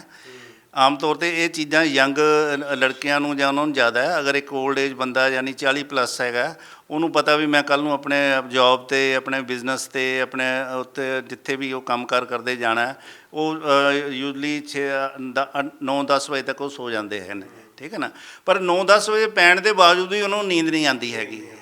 ਪਰ ਇਹ ਬਹੁਤ ਅੱਛਾ ਸਾਧਨ ਹੈ, ਇਹਦੇ ਨਾਲ ਤੁਹਾਨੂੰ ਇੱਕ ਸਾਊਂਡ ਸਲੀਪ ਆਏਗੀ। ਅਗਰ ਤੁਹਾਨੂੰ ਨੀਂਦ ਅੱਛੀ ਆ ਗਈ 5-6 ਵਜੇ ਤੁਹਾਡੀ ਜਾਗ ਖੁੱਲ੍ਹਦੀ ਹੈ, ਤੁਸੀਂ ਸਵੇਰੇ ਆਪਣੇ ਨੂੰ ਬਹੁਤ ਜ਼ਿਆਦਾ ਐਕਟਿਵ ਅਤੇ ਅੱਛੇ ਐਨਰਜੈਟਿਕ ਮਹਿਸੂਸ ਕਰਦੇ ਹੋ। ਉਸ ਤੋਂ ਬਾਅਦ ਅਗਲਾ ਦਿਨ ਤੁਹਾਡਾ ਬਹੁਤ ਵਧੀਆ। 1-2 ਦਿਨਾਂ ਦੇ ਵਿੱਚ ਹੀ ਤੁਹਾਨੂੰ ਡਿਪਰੈਸ਼ਨ ਦੇ ਵਧੀਆ, 1 ਵੀਕ ਦੇ ਵਿੱਚ ਅਸੀਂ ਪੇਸ਼ੈਂਟਸ ਦੇ ਬਹੁਤ ਵਧੀਆ ਰਿਜ਼ਲਟ ਲਏ ਜਿਨ੍ਹਾਂ ਨੂੰ ਟੈਬਲੇਟ ਖਾ ਕੇ ਵੀ ਨੀਂਦ ਨਹੀਂ ਸੀ ਆਉਂਦੀ। ਤਾਂ ਮੈਂ ਨਾ ਅੱਗੇ ਇਹ ਵੀ ਪੁੱਛਣਾ ਚਾਹਾਂਗਾ, ਫੀਮੇਲਸ ਨੂੰ ਨਾ ਕਾਫੀ ਪ੍ਰੋਬਲਮਸ ਹੁੰਦੀਆਂ, ਤਾਂ ਫੀਮੇਲ ਦੱਸ ਵੀ ਨਹੀਂ ਪਾਉਂਦੀਆਂ, ਕਈ ਵਾਰੀ ਉਹਨਾਂ ਨੂੰ ਪਤਾ ਵੀ ਨਹੀਂ ਹੁੰਦਾ। ਜੇ ਆਪਾਂ ਕਈ ਵਾਰੀ ਗੱਲ ਕਰ ਦਿੰਦੇ ਹਾਂ, ਬੜੀਆਂ ਉਹਨਾਂ ਨੂੰ ਪ੍ਰੋਬਲਮਸ ਆ ਜਾਂਦੀਆਂ, ਤਾਂ ਉਹਦੇ ਬਾਰੇ ਵੀ ਦੱਸੋ ਅਤੇ ਇਹ ਵੀ ਗੱਲ ਦੱਸੋ ਵੀ ਕੀ ਉਸ ਦੇ ਵਿੱਚ ਵੀ ਲਾਹੇਵੰਦ ਹੈ? ਜੀ ਬਿਲਕੁਲ। ਦੇਖੋ, ਜੋ ਫੀਮੇਲਸ ਦੀਆਂ ਡਿਜ਼ੀਜ਼ ਹੈਗੀਆਂ, ਹਾਰਮੋਨਲ ਡਿਜ਼ੀਜ਼ ਉਹਨਾਂ ਨੂੰ ਜ਼ਿਆਦਾ ਹੁੰਦੀਆਂ, ਠੀਕ ਹੈ ਨਾ। ਫੀਮੇਲਸ ਦੇ ਵਿੱਚ 2 ਹਾਰਮੋਨਸ ਈਸਟਰੋਜਨ ਔਰ ਪ੍ਰੋਜੈਸਟਰੋਨ 2 ਹਾਰਮੋਨ ਹੈਗੇ ਆ, ਜਿਨ੍ਹਾਂ ਦੀ ਇੰਬੈਲੈਂਸਿੰਗ ਕਰਕੇ ਡਿਜ਼ੀਜ਼ ਪੈਦਾ ਹੁੰਦੀਆਂ, ਜਿਹਦੇ ਵਿੱਚ ਓਵੇਰੀਅਨ ਸਿਸਟ ਹੋ ਗਈ, ਫਾਈਬਰਾਇਡਸ ਹੋ ਗਿਆ। ਮੈਕਸੀਮਮ ਲੇਡੀਜ਼ ਨੂੰ ਇਹ ਦਿੱਕਤ 2 ਜ਼ਿਆਦਾ ਆਉਂਦੀਆਂ ਹਨ। ਅਤੇ ਉਹਦੇ ਵਿੱਚ ਉਸ ਤੋਂ ਇਲਾਵਾ ਅੱਜ ਕੱਲ੍ਹ ਦੇ ਜੋ ਸਭ ਨੂੰ ਵੱਡੀ ਸਮੱਸਿਆ ਆ ਰਹੀ ਹੈ ਵੀ ਉਮਰ ਤੋਂ ਪਹਿਲਾਂ ਲੇਡੀਜ਼ ਦਾ ਸਕਿਨ ਦੇ ਵਿੱਚ ਬਹੁਤ ਜ਼ਿਆਦਾ ਵੀ ਉਹਨਾਂ ਦਾ ਚਿਹਰਾ, ਪੇਸ਼ੈਂਟਸ ਆਉਂਦੀਆਂ ਹਨ, ਉਹ ਆ ਕੇ ਕਹਿੰਦੇ ਆ ਵੀ ਆਪਣਾ ਮੇਰੀ ਉਮਰ ਤਾਂ ਹੈ 35 ਸਾਲ ਤਾਂ ਮੈਂ ਲੱਗਦੀ 45 ਸਾਲ ਦੀ ਹਾਂ। ਉਹਨਾਂ ਦੇ ਸਕਿਨ ਝੁਰੀਆਂ ਆਉਣੀਆਂ ਸ਼ੁਰੂ ਹੋ ਜਾਂਦੀਆਂ। ਉਹਦੇ ਉੱਤੇ ਬਹੁਤ ਹੀ ਜ਼ਬਰਦਸਤ ਇਹਦਾ ਕੰਮ ਹੈਗਾ, ਬਹੁਤ ਵਧੀਆ ਰਿਜ਼ਲਟ ਇਹਨਾਂ ਦੇ ਹੈਗੇ ਆ। ਈਵਨ ਫੋਰਨ ਦੇ ਸਾਡੇ ਪੇਸ਼ੈਂਟ ਹੈ ਜਿਨ੍ਹਾਂ ਨੂੰ UV ਰੇਜ਼ ਦੇ ਕਰਕੇ ਸਕਿਨ ਉਹਨਾਂ ਦੀ ਖਰਾਬ ਹੋ ਜਾਂਦੀ ਹੈਗੀ ਹੈ, ਉਹਦੇ ਉੱਤੇ ਬਹੁਤ ਜ਼ਿਆਦਾ ਵਧੀਆ ਰਿਜ਼ਲਟ ਹੈ। 2 ਤੋਂ 3 ਮਹੀਨੇ ਦੇ ਵਿੱਚ ਹੀ ਸਕਿਨ ਦੁਬਾਰਾ ਟਾਈਟ ਉਹਨਾਂ ਦੀ ਹੋ ਜਾਂਦੀ, ਜਿਹੜੀ ਕਿ ਗਰਦਨ ਦੇ ਉੱਪਰ ਜ਼ਿਆਦਾਤਰ ਲੇਡੀਜ਼ ਦੇ ਵਿੱਚ ਸਕਿਨ ਲਮਕ ਜਾਂਦੀ ਹੈਗੀ ਹੈ, ਜਾਂ ਇਹਨਾਂ ਜਾਂ ਚੀਕਸ ਦੇ ਉੱਤੇ ਆਪਣਾ ਜ਼ਿਆਦਾ ਉਹਨਾਂ ਦਾ ਸਕਿਨ ਬੜੀ ਹੋ ਜਾਂਦੀ ਜਾਂ ਲਮਕ ਜਾਂਦੀ ਹੈਗੀ। ਉਹਨਾਂ ਚੀਜ਼ਾਂ 'ਤੇ ਬਹੁਤ ਅੱਛੇ ਇਹਨਾਂ ਦੇ ਰਿਜ਼ਲਟ ਹੈਗੇ। ਖਾਸ ਕਰ ਨਾਲ ਇੰਟਰਨਲ ਲੇਡੀਜ਼ ਡਿਜ਼ੀਜ਼ ਦੇ ਵਿੱਚ ਫਾਈਬਰਾਇਡਸ ਤੱਕ ਵਿਦਆਊਟ ਆਪਰੇਸ਼ਨ ਅਸੀਂ ਇਹਨਾਂ ਨਾਲ ਠੀਕ ਕਰ ਸਕਦੇ ਹੈਗੇ। ਸਿਸਟ ਨੂੰ ਬਹੁਤ ਜਲਦੀ ਰਿਮੂਵ ਕਰਦੀ ਹੈਗੀ ਹੈ ਦਵਾਈਆਂ। ਤੋਂ ਸਟੈਮ ਸੈੱਲ ਇੱਕ ਨਵੀਂ ਕ੍ਰਾਂਤੀ ਆਈ ਹੈਗੀ, ਜਿਹੜੀ ਕਿ ਸਿਰਫ ਇੰਡੀਆ ਦੇ ਵਿੱਚ ਸਾਡੀ ਕੰਪਨੀ ਨਾਸਵਿਜ਼ ਕੰਪਨੀ ਹੈਗੀ ਹੈ, ਜਿਨ੍ਹਾਂ ਦੇ ਨਾਲ ਅਸੀਂ ਇਹਨਾਂ ਦਾ ਕੋਲੈਬੋਰੇਸ਼ਨ ਹੋਈ ਹੈ। ਸਾਡੇ ਆਪਣਾ ਮੈਬਲੇ ਕੰਪਨੀ ਸਵਿਟਜ਼ਰਲੈਂਡ ਦੀ, ਤੁਸੀਂ ਆਪਣਾ YouTube ਤੇ ਨੈੱਟ ਤੇ ਦੇਖ ਸਕਦੇ ਹੋ। ਇਸ ਕੰਪਨੀ ਦਾ 13 ਕੰਟਰੀਜ਼ ਦੇ ਵਿੱਚ ਕੰਮ ਚੱਲ ਰਿਹਾ ਹੈਗਾ। 1 ਲੱਖ ਤੋਂ ਜ਼ਿਆਦਾ ਇਹਨਾਂ ਦਾ ਐਮਪਲਾਈ ਹੈ, ਕਿਉਂਕਿ ਅੱਜ ਦੇ ਟਾਈਮ ਦੇ ਵਿੱਚ ਲੋਕੀ ਮਾਡਰਨ ਸਾਇੰਸ ਤੋਂ ਥੋੜ੍ਹਾ ਜਿਹਾ ਇੱਧਰ ਨੂੰ ਆਉਣਾ ਸ਼ੁਰੂ ਹੋਏ ਨੇ, ਤਾਂ ਕਿ ਦਵਾਈਆਂ ਦੇ ਬਹੁਤ ਵਧੀਆ ਰਿਜ਼ਲਟ ਨਹੀਂ ਮਿਲਦੇ। ਦਵਾਈਆਂ ਖਾਣ ਦੇ ਬਾਵਜੂਦ ਵੀ ਪੇਸ਼ੈਂਟ ਡੇ ਬਾਈ ਡੇ ਅੱਗੇ ਤੋਂ ਅੱਗੇ ਬਿਮਾਰੀ ਹੋਰ ਵੱਧ ਰਹੀ ਹੈਗੀ ਹੈ। ਇਹ ਬਿਮਾਰੀ 'ਤੇ ਘੱਟ ਕੰਮ ਕਰਦੀ ਹੈ, ਬੋਡੀ 'ਤੇ ਕੰਮ ਕਰਦੀ ਹੈ। ਅਗਰ ਤੁਹਾਡੀ ਬੋਡੀ ਅੱਛੀ ਹੈ, ਤੁਹਾਡਾ ਬੋਡੀ ਦਾ ਇਮਿਊਨ ਸਿਸਟਮ ਜਿਹੜੇ ਕਿ ਬਿਮਾਰੀਆਂ ਨਾਲ ਲੜਦਾ ਉਹ ਸਟਰੋਂਗ ਹੈ, ਤਾਂ ਬਿਮਾਰੀ ਤੁਹਾਡਾ ਕੁਝ ਨਹੀਂ ਵਿਗਾੜ ਸਕਦੀ। ਇਹ ਤੁਹਾਡੀ ਇਮਿਊਨਿਟੀ। ਸਾਡੇ ਕੋਲ ਕਈ ਪੇਸ਼ੈਂਟਸ ਵਿਦਆਊਟ ਹੈਵਿੰਗ ਐਨੀ ਡਿਜ਼ੀਜ਼ ਇਹਨੂੰ ਅੱਧਾ ਸੈਸ਼ੇ ਡੇਲੀ ਇਨਟੇਕ ਕਰਦੇ ਹੈਗੇ ਆ। ਅੱਧਾ ਤੋਂ 1 ਸੈਸ਼ੇ ਤੁਸੀਂ ਖਾਂਦੇ ਰਹੋ। 1 ਸੈਸ਼ੇ ਜਿਹੜਾ ਲਗਾਤਾਰ ਖਾਂਦਾ ਰਹੇਗਾ, ਅਸੀਂ ਉਸ ਬੰਦੇ ਨੂੰ ਕਹਿੰਦੇ ਕੋਈ ਬਿਮਾਰੀ ਨਹੀਂ ਹੋਣ ਦੀ ਸੰਭਾਵਨਾ ਬਹੁਤ ਜ਼ਿਆਦਾ 1-ਅੱਧਾ% ਰਹਿ ਜਾਂਦੀ ਹੈਗੀ ਆ, ਕਿਉਂਕਿ ਇਹਨੇ ਅੰਦਰੋਂ ਜਦੋਂ ਤੁਹਾਡੀ ਇੱਕ ਬੋਡੀ ਨੂੰ, ਤੁਹਾਡੇ ਬੋਡੀ ਦੇ ਪਿੱਲਰ ਸਟਰੋਂਗ ਹੈਗੇ ਆ, ਤਾਂ ਕੋਈ ਬਿਮਾਰੀ ਤੁਹਾਨੂੰ ਐਂਟਰ ਨਹੀਂ ਕਰੇਗੀ। ਬਿਮਾਰੀ ਉਦੋਂ ਹੀ ਐਂਟਰ ਕਰੇਗੀ ਜਦੋਂ ਤੁਹਾਡੀ ਇੰਟਰਨਲ ਬੋਡੀ ਵੀਕ ਹੋਣੀ ਸ਼ੁਰੂ ਹੋ ਗਈ। ਜਦੋਂ ਬੋਡੀ ਵੀਕ ਹੋ ਗਈ ਹੈ ਤਾਂ ਬਿਮਾਰੀ ਤੁਹਾਡੇ 'ਤੇ ਅਟੈਕ ਕਰਦੀ ਹੈ। ਤਾਂ ਮੈਂ ਤੁਹਾਨੂੰ ਵਿੱਚ ਇੱਕ ਹੋਰ ਵਾਰੀ ਸਵਾਲ ਇਹਦੇ 'ਤੇ ਹੀ ਆਉਣਾ ਚਾਹਾਂਗਾ, ਕਿਉਂਕਿ ਤੁਸੀਂ ਕਿਹਾ ਵੀ ਲੇਡੀਜ਼ ਦੀ ਸਕਿਨ ਕਈ ਵਾਰੀ ਦੇਖਦੇ ਆ ਵੀ ਜ਼ਿਆਦਾ ਉਹਨਾਂ ਦੀ ਹੋ ਜਾਂਦੀ ਆ, ਵੀ ਪੰਜਾਬੀ ਜਿਵੇਂ ਅਸੀਂ ਕਹਿ ਦਿੰਦੇ ਹਾਂ ਢਿਲਕ ਜਾਂਦੀ ਹੈ। ਤਾਂ ਇਹ ਜਿਹੜੀ ਜਿਵੇਂ ਸਟੈਮ ਸੈਲਸ ਦੀ ਮੈਂ ਸ਼ੁਰੂਆਤ ਦੇ ਵਿੱਚ ਵੀ ਕਿਹਾ ਸੀ, ਇਹ ਡੱਬੀ, ਤਾਂ ਇਹ ਡੱਬੀ 10 ਸਾਲ ਜਵਾਨ ਕਿਸੇ ਨੂੰ ਵੀ ਬਣਾ ਸਕਦੀ, ਤੁਸੀਂ ਇਹ ਗੱਲ ਕਹਿ ਰਹੇ? ਬਿਲਕੁਲ ਜੀ, ਬਿਲਕੁਲ। ਆ ਦੇਖੋ, ਇਹ ਸੈਸ਼ੇ ਹੈ, 1 ਸੈਸ਼ੇ ਇਨਟੇਕ ਕਰੋ ਸਕਿਨ ਦੇ ਨਾਲ ਦਾ। ਦੇਖੋ, ਇਹਨੇ ਜਦੋਂ ਆਪਣਾ ਕੰਮ ਕਰਨਾ ਹੈਗਾ, ਕੁਝ ਬਿਮਾਰੀਆਂ ਐਸੀਆਂ ਜਿਨ੍ਹਾਂ ਬਾਰੇ ਤੁਹਾਨੂੰ ਵੀ ਨਹੀਂ ਪਤਾ ਬੋਡੀ ਦੇ ਅੰਦਰ ਪੈਦਾ ਹੋ ਰਹੀਆਂ, ਉਹਨਾਂ ਦੇ ਵਿੱਚ ਵੀ ਉਹਨਾਂ ਨੂੰ ਵੀ ਇਹਨਾਂ ਨੇ ਬਿਲਕੁਲ ਸਾਫ਼ ਕਰ ਦੇਣਾ ਹੈ। ਕੁਝ ਬਿਮਾਰੀਆਂ, ਕਿਉਂਕਿ ਆਮ ਤੌਰ 'ਤੇ ਅਸੀਂ ਜਦੋਂ ਡਾਕਟਰਸ ਦੇ ਕੋਲ ਜਾਣਾ ਉਦੋਂ ਹੀ ਸਾਨੂੰ ਪਤਾ ਲੱਗਦਾ ਵੀ ਯਾਰ ਮੇਰਾ ਤਾਂ ਰੀਨਲ ਫੇਲੀਅਰ ਹੋ ਗਿਆ, ਮੇਰੇ ਕਿਡਨੀ ਕੰਮ ਕਰਨਾ ਬੰਦ ਕਰ ਗਈ, ਮੈਨੂੰ ਕੈਂਸਰ। ਇੱਕ ਵਾਰੀ ਸਕਿਨ ਬਾਰੇ ਵੀ ਪੂਰਾ ਲੋਕਾਂ ਨੂੰ ਦੱਸ ਦਿਓ ਤੁਸੀਂ, ਵੀ ਸਕਿਨ ਜਿਹੜੀ ਲੇਡੀਜ਼ ਦੀ ਤੁਸੀਂ ਦੱਸਿਆ ਸੀਗਾ ਵੀ 10 ਸਾਲ ਹੋਰ ਇਸ ਨਾਲ ਜਵਾਨ ਹੋ ਜਾਣਗੇ। ਦੇਖੋ, ਮੈਂ ਤੁਹਾਨੂੰ ਇੱਕ ਛੋਟੀ ਜਿਹੀ ਐਗਜ਼ਾਮਪਲ ਦਿੰਦਾ। ਪਹਿਲੇ ਟਾਈਮਾਂ ਦੇ ਵਿੱਚ ਨਾ ਆਪਾਂ ਘਰ 'ਚ ਲਾਲਟਨ ਜਗਾਉਂਦੇ ਹੁੰਦੇ ਸੀਗੇ, ਹੈ ਨਾ। ਲਾਲਟਨ ਦਾ ਸ਼ੀਸ਼ਾ ਜਿੰਨਾ ਮਰਜ਼ੀ ਤੁਸੀਂ ਬਾਹਰੋਂ ਸਾਫ਼ ਕਰ ਲਓ, ਆਮ ਤੌਰ 'ਤੇ ਕੀ ਹੈ, ਮੈਕਸੀਮਮ ਜੋ ਲੇਡੀਜ਼ ਦੇ ਦਿੱਕਤ ਆਉਂਦੀ ਨਾ, ਉਹਨਾਂ ਨੂੰ ਐਕਸਟਰਨਲ ਕਰੀਮਸ ਵਗੈਰਾ ਹੋਰ ਕੁਝ ਦਿੱਤੀਆਂ ਜਾਂਦੀਆਂ। ਬਾਹਰੋਂ ਤੁਸੀਂ ਲੱਖ ਚਾਹੇ ਦਵਾਈਆਂ ਲਗਾ ਲਓ, ਜਦ ਤੱਕ ਤੁਹਾਡੀ ਅੰਦਰੋਂ ਸਕਿਨ ਠੀਕ ਨਹੀਂ ਨਾ ਹੋਣੀ, ਇਹਨੇ ਅੰਦਰੋਂ ਲਾਲਟਨ ਨੂੰ ਜਿੱਦਾਂ ਅੰਦਰੋਂ ਸਾਫ਼ ਕਰੀਦਾ ਉਸ ਤਰ੍ਹਾਂ ਇਹ ਅੰਦਰੋਂ ਸਕਿਨ ਨੂੰ ਟਾਈਟ ਕਰਦੀ ਹੈ। ਸਕਿਨ ਦੇ ਜੋ ਮਸਲਸ ਹੈ ਉਹਨਾਂ ਨੂੰ ਰੀਐਕਟੀਵੇਟ ਕਰਕੇ ਰੀਜੂਵੀਨੇਟ ਕਰਦੀ ਹੈਗੀ ਹੈ, ਜਿਹਦੇ ਨਾਲ ਸਕਿਨ ਦੁਬਾਰਾ ਪਹਿਲੀ ਪੋਜੀਸ਼ਨ ਦੇ ਵਿੱਚ ਆ ਜਾਂਦੀ ਹੈਗੀ। ਇਹਨੂੰ ਐਂਟੀ ਏਜਿੰਗ ਵੀ ਕਹਿੰਦੇ ਹੈਗੇ ਆ। ਐਂਟੀ ਏਜਿੰਗ ਮਤਲਬ ਵੀ 45 ਵਾਲਾ ਬੰਦਾ 55 ਦਾ ਲੱਗੇ, 55 ਵਾਲਾ 65 ਦਾ ਲੱਗੇ, ਇਹਦੇ ਵਿੱਚ 45 ਵਾਲਾ 35 ਦਾ ਲੱਗੂਗਾ। ਅਗਰ ਉਹ 2-3 ਮਹੀਨਿਆਂ ਨੂੰ ਕੰਟੀਨਿਊ ਯੂਜ਼ ਕਰ ਲੈਂਦਾ, ਉਹ ਇਟਸੈਲਫ ਦੇਖਣਗੇ ਵੀ ਯਾਰ ਮੈਨੂੰ ਫਰਕ ਲੱਗ ਰਿਹਾ ਹੈਗਾ, ਠੀਕ ਹੈ ਨਾ। ਬਾਹਰੋਂ ਕੋਈ ਦੁਨੀਆ ਦੀ ਐਸੀ ਕਰੀਮ ਨਹੀਂ ਹੈਗੀ। ਸੈਕੰਡਲੀ ਇਹਨੇ ਜਦੋਂ ਈਸਟਰੋਜਨ ਔਰ ਪ੍ਰੋਜੈਸਟਰੋਨ ਹਾਰਮੋਨਸ ਨੂੰ ਦੇਖੋ, ਦੋਨੋਂ ਹਾਰਮੋਨਸ, ਇੱਕ ਹਾਰਮੋਨਸ ਬਲੈਕਿਸ਼ ਲਈ ਹੁੰਦਾ ਹੈ, ਇੱਕ ਵਾਈਟਿਸ਼ ਲਈ ਹੁੰਦਾ ਹੈਗਾ। ਉਹਨਾਂ ਦੋਨਾਂ ਨੂੰ ਜੋ ਬੈਲੈਂਸ ਕਰਨਾ ਤਾਂ ਸਕਿਨ ਬਹੁਤ ਅੱਛੀ ਟੋਨ ਉਹਦੀ ਨਿਕਲ ਕੇ ਆਉਂਦੀ ਹੈਗੀ ਹੈ, ਜਿਹਨੂੰ ਆਪਾਂ ਕਹਿੰਦੇ ਨਾ ਵੀ ਸਕਿਨ ਦੇ ਵਿੱਚ ਨਿਖਾਰ ਆਉਂਦਾ ਹੈਗਾ। ਈਵਨ ਕਈਆਂ ਦੇ ਡਾਰਕ ਕਲਰ ਹੈਗਾ, ਜਿੱਦਾਂ ਕਾਲੇ ਰੰਗ ਤੋਂ ਪਰੇਸ਼ਾਨ ਹੈਗੇ ਵੀ ਮੇਰੀ ਡੇ ਬਾਏ ਡੇ ਸਕਿਨ ਕਾਲੀ ਹੁੰਦੀ ਜਾ ਰਹੀ ਹੈਗੀ ਆ, ਉਹ ਵੀ ਅਗਰ ਇਹਨੂੰ ਸ਼ੁਰੂ ਕਰ ਦੇਣ ਨਾ ਅੰਦਰੋਂ ਬਿਲਕੁਲ ਸਕਿਨ, ਜਾਂ ਆਮ ਤੌਰ 'ਤੇ ਲੇਡੀਜ਼ ਨੂੰ ਛਾਈਆਂ ਦੀ ਸਮੱਸਿਆ ਹੋ ਜਾਂਦੀ ਹੈ, ਠੀਕ ਹੈ ਨਾ, ਉਹਦੇ ਵਿੱਚ ਬਹੁਤ ਅੱਛੇ ਰਿਜ਼ਲਟ ਹੈ। ਖਾਸ ਕਰ ਇਹਦੇ ਸਕਿਨ ਦੇ ਵਿੱਚ ਤਾਂ ਮਾਰਵਲਸ ਰਿਜ਼ਲਟ ਹੈਗੇ ਜੀ। ਫਿਰ ਤਾਂ ਤੁਸੀਂ ਐਂ ਨਹੀਂ ਲੱਗਦਾ ਵੀ ਬਿਊਟੀ ਪਾਰਲਰ ਵਾਲੇ ਦਾ ਕੰਮ ਖਤਮ ਕਰੋਗੇ, ਕੰਮ ਬੰਦ ਕਰ ਦੋਗੇ? ਬਿਊਟੀ ਪਾਰਲਰ ਡਿਫਰੈਂਟ ਚੀਜ਼ ਹੈ, ਠੀਕ ਹੈ ਨਾ। ਜਦ ਇੱਕ ਅੰਦਰੋਂ ਸਕਿਨ ਅੱਛਾ ਕੰਮ, ਸਕਿਨ ਸਾਡੀ ਗਲੋ ਦੇ ਰਹੀ ਹੈਗੀ ਹੈ, ਉਹਨਾਂ ਦੀ ਥੋੜੀ ਮਿਹਨਤ ਤਾਂ ਘਟਾ ਸਕਦੇ ਆ, ਖਤਮ ਨਹੀਂ ਕਰ ਸਕਦੇ। ਮਿਹਨਤ ਤੁਸੀਂ ਕਹਿ ਰਹੇ ਹੋ ਵੀ ਉਹਨਾਂ ਦੀ ਮਿਹਨਤ ਹੁਣ ਘਟਣ ਜਾ ਰਹੀ। ਹਾਂਜੀ ਹਾਂਜੀ, ਬਿਲਕੁਲ ਜੀ, ਬਿਲਕੁਲ ਬਿਲਕੁਲ। ਤਾਂ ਤੁਸੀਂ ਹੁਣ ਆਪਾਂ ਅੱਗੇ ਬਿਮਾਰੀਆਂ ਤੇ ਸ਼ਿਫਟ ਕਰਦੇ ਹਾਂ। ਤੁਸੀਂ ਹੋਰ ਵੀ ਗੱਲ ਕਹਿ ਰਹੇ ਸੀ ਵੀ ਹੋਰ ਵੀ ਕਈ ਬਿਮਾਰੀਆਂ ਜਿਹੜੀਆਂ ਹੁੰਦੀਆਂ ਵਿਅਕਤੀ ਨੂੰ ਪਤਾ ਹੀ ਨਹੀਂ ਲੱਗਦੀਆਂ ਤੇ ਉਸ ਤੇ ਵੀ ਕਾਰਗਰ ਆ, ਉਹਦੇ ਬਾਰੇ ਵੀ ਮਾੜਾ ਜਿਹਾ ਦੱਸੋ।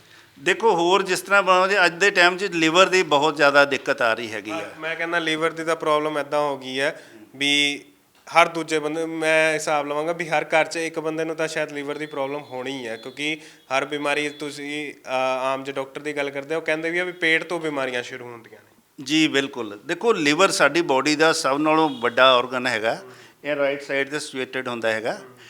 ਇਹਦਾ ਕੀ ਕੰਮ ਹੈ? ਇਹ ਇੱਕ ਬੋਡੀ ਦਾ ਡਿਸਟਰੀਬਿਊਟਰ ਹੈਗਾ।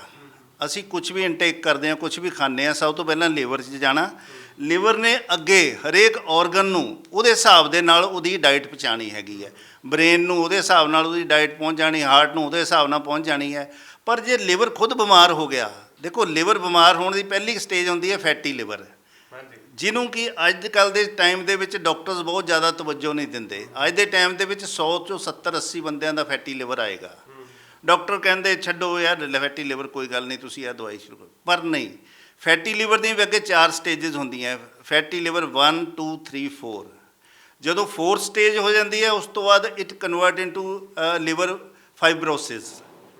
ਲੀਵਰ ਫਾਈਬਰੋਸਿਸ ਤੋਂ ਬਾਅਦ ਲਿਵਰ ਸਿਰੋਸਿਸ 'ਤੇ ਆ ਜਾਂਦਾ ਹੈਗਾ। ਅਸੀਂ ਲਿਵਰ ਸਿਰੋਸਿਸ ਤੱਕ ਦੇ ਪੇਸ਼ੈਂਟ ਠੀਕ ਕੀਤੇ ਆ ਜਿਨ੍ਹਾਂ ਨੂੰ ਡਾਕਟਰਸ ਵੱਲੋਂ ਜਵਾਬ ਹੋ ਚੁੱਕਿਆ ਸੀਗਾ।